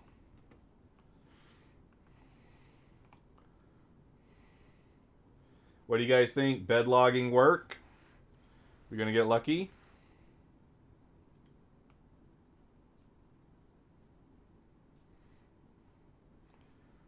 Cool. It did actually work. So let's exit that. Turn off my ears, and then I'm going to go grab that print that should have finished. So I will be right back.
So, most materials in life, if you make them thin enough, are going to be flexible. But PET G, that's one of the special properties about it, is that it tends to be more flexible than some of the other printable polymers.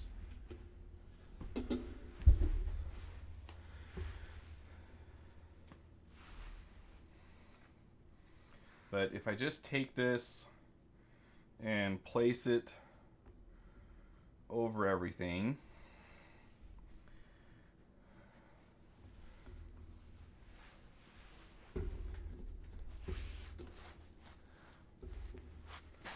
hold on, I'm gonna make my face bigger, my camera bigger, that is.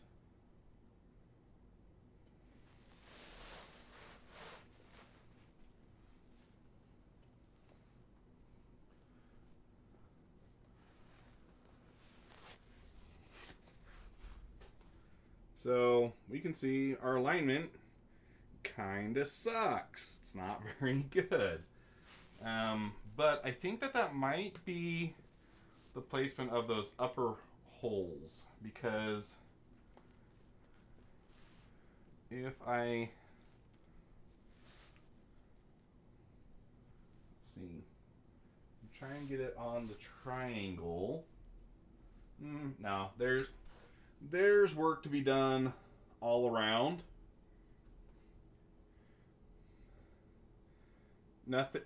Very few things are quite in the right place.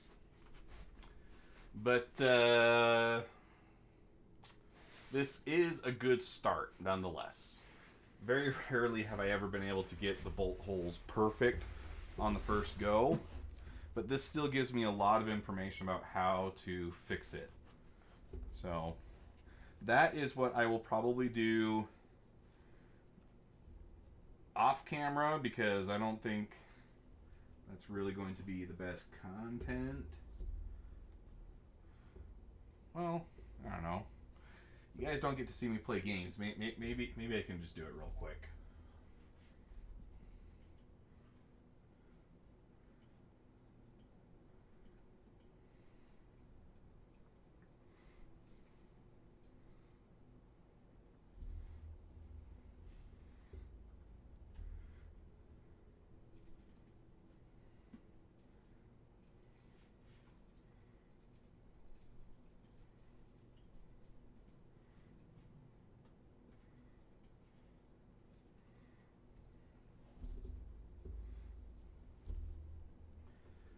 So it seems that, and I'm going to do something kind of unique. I'm going to switch back to centimeters, because I've been doing enough work in millimeters that this is how I think now. When it comes to measurements, I think a lot in that. So let's see. I think this needs to shrink down by 2. It's gonna pull that in just a little bit, which should get that closer to being centered over. That should get this hole closer to this hole. That's the error that I'm seeing on that one. This one is far enough out that I can actually measure the difference. Oh, I don't need my head that big anymore, do I? Shrink me back down. This hole needs to be moved in by quite a bit. So I can measure the difference between centers.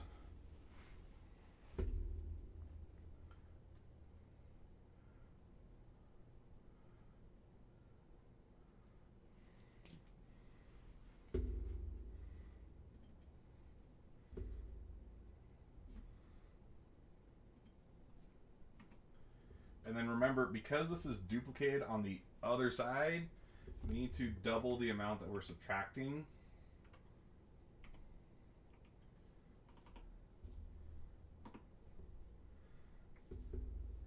Like so.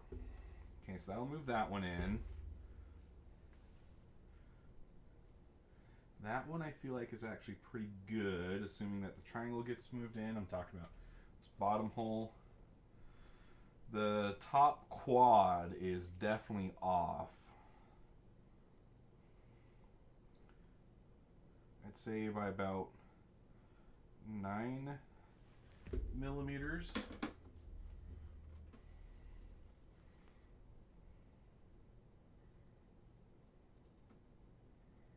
So let's see, which one sets that?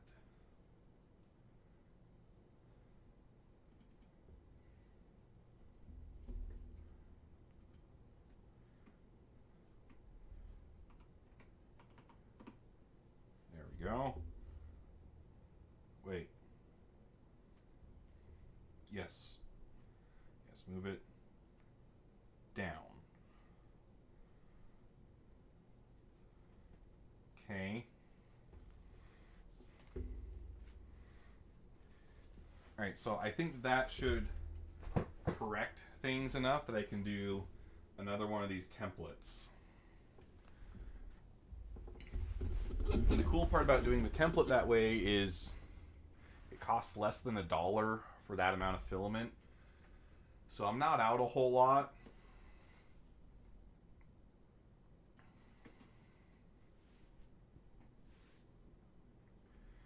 And I can tell based off of how that printing experience went that I do want to increase the width of these to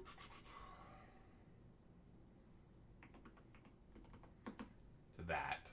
That'll be 2 line widths for the nozzle. And then I want to increase the extrusion to be a bit more. No, not that one. This one. I'm going to make it 0.2 or 2 millimeters, right? So 0.2 centimeters. Just because what I have right now is just a little too flexible, so I want something a little more robust for the second time around.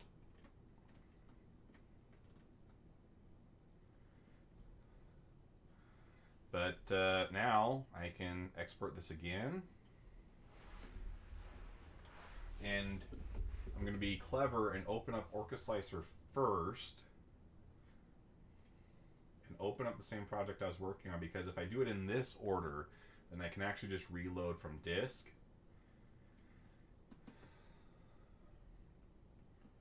And then you can always just click through that dialog and just get to go.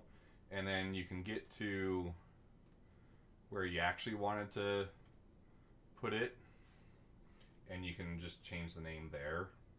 It's like you're not stuck with whatever name it gives you there.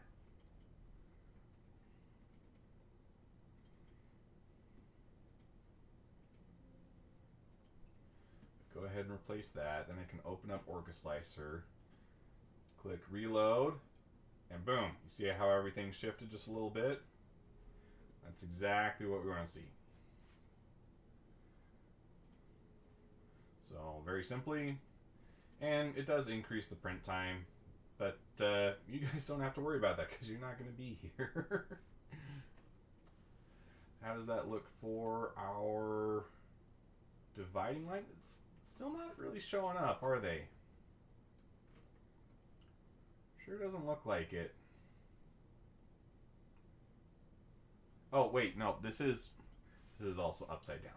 So let's fix that. I forgot about that. There we go. Now we have a little bit of a step.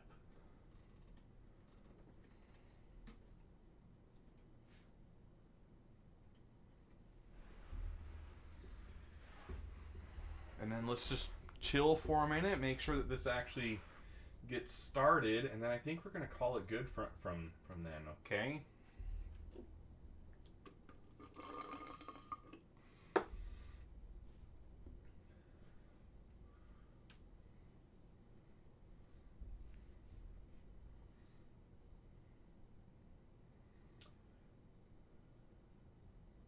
I'm also kind of hoping that if I make it a little taller, that the surface quality will smooth out a bit.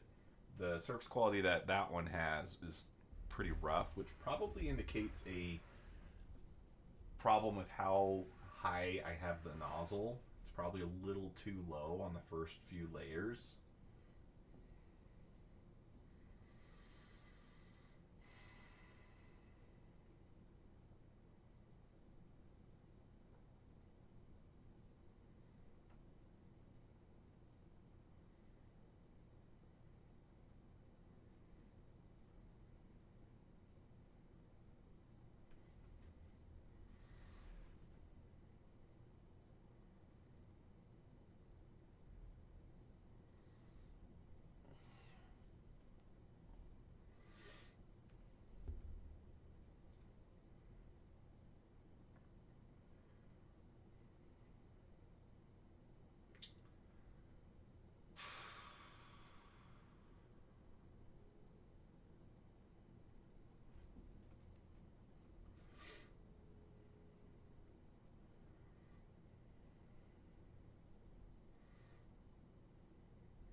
You know what?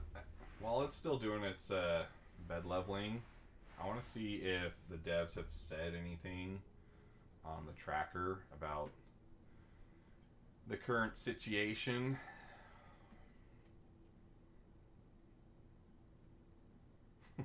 Player versus elevator.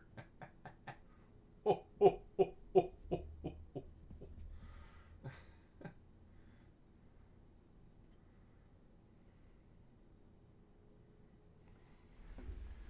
The bottleneck is an unexpected side effect of last night's hotfix, which was rolled out to address low intro mission rates. It ended up funneling players to the same location, which isn't the intended behavior. The system is designed to distribute players more evenly, which greatly reduces the strain. We're currently validating a fix we plan to roll out directly to live as soon as it's ready. That was today at 2 0.03. I assume that is to address the plethora of players in any given area.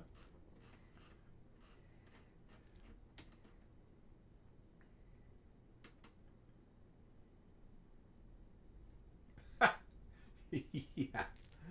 Yeah, that's a good screenshot. That I also love how you have two of the exact same prowlers right there. That's nice. A lot of Zeus's. A lot of Zeus's everywhere. It's just a good ship. If you're not on the Zeus train, I don't know what train you're on. You're on the wrong train. Ain't no better train than the Zeus train. Let's see. Please share your screenshots of your elevator boss fight. Elevator desync. Elevator is up, but terminal is sure it is down. This issue existed for at least a few patches. Yes, it has. Freight elevators breaking is a common trend, unfortunately. 6-person queue, single cargo elevator at outpost. Awesome. We've identified a few issues, but one of the core problems is related to the unexpected bottleneck created as a result of last night's hotfix, which was rolled out to address low intro mission rates. It ended up... Okay, but that's... See, the problem is why... why do the freight elevators break? Can we fix that part? Because this is more than just this event thing. It happens in the CZs. It happens in literally anywhere you interact with a freight elevator. There is a high likelihood that it is just borked beyond recognition. So can we just fix the elevators? Elevators and bugs and Star Citizen go together like bread, peanut butter, and jelly. They are just a match made in heaven. Never going to get past them. But you will get past this stream because it's coming to an end right now. If you have the opportunity, and do consider getting a channel membership. It really does help support the channel. Orbital Bombardiers and above get special mentions in each and every stream that I do and videos. So thank you, John Best and the Prime. But otherwise, like, share, comment, subscribe, do all the YouTube things. Let me know what you think about tonight's show down in the comments below. And until next time, this is Odd Job Entertainment, signing off.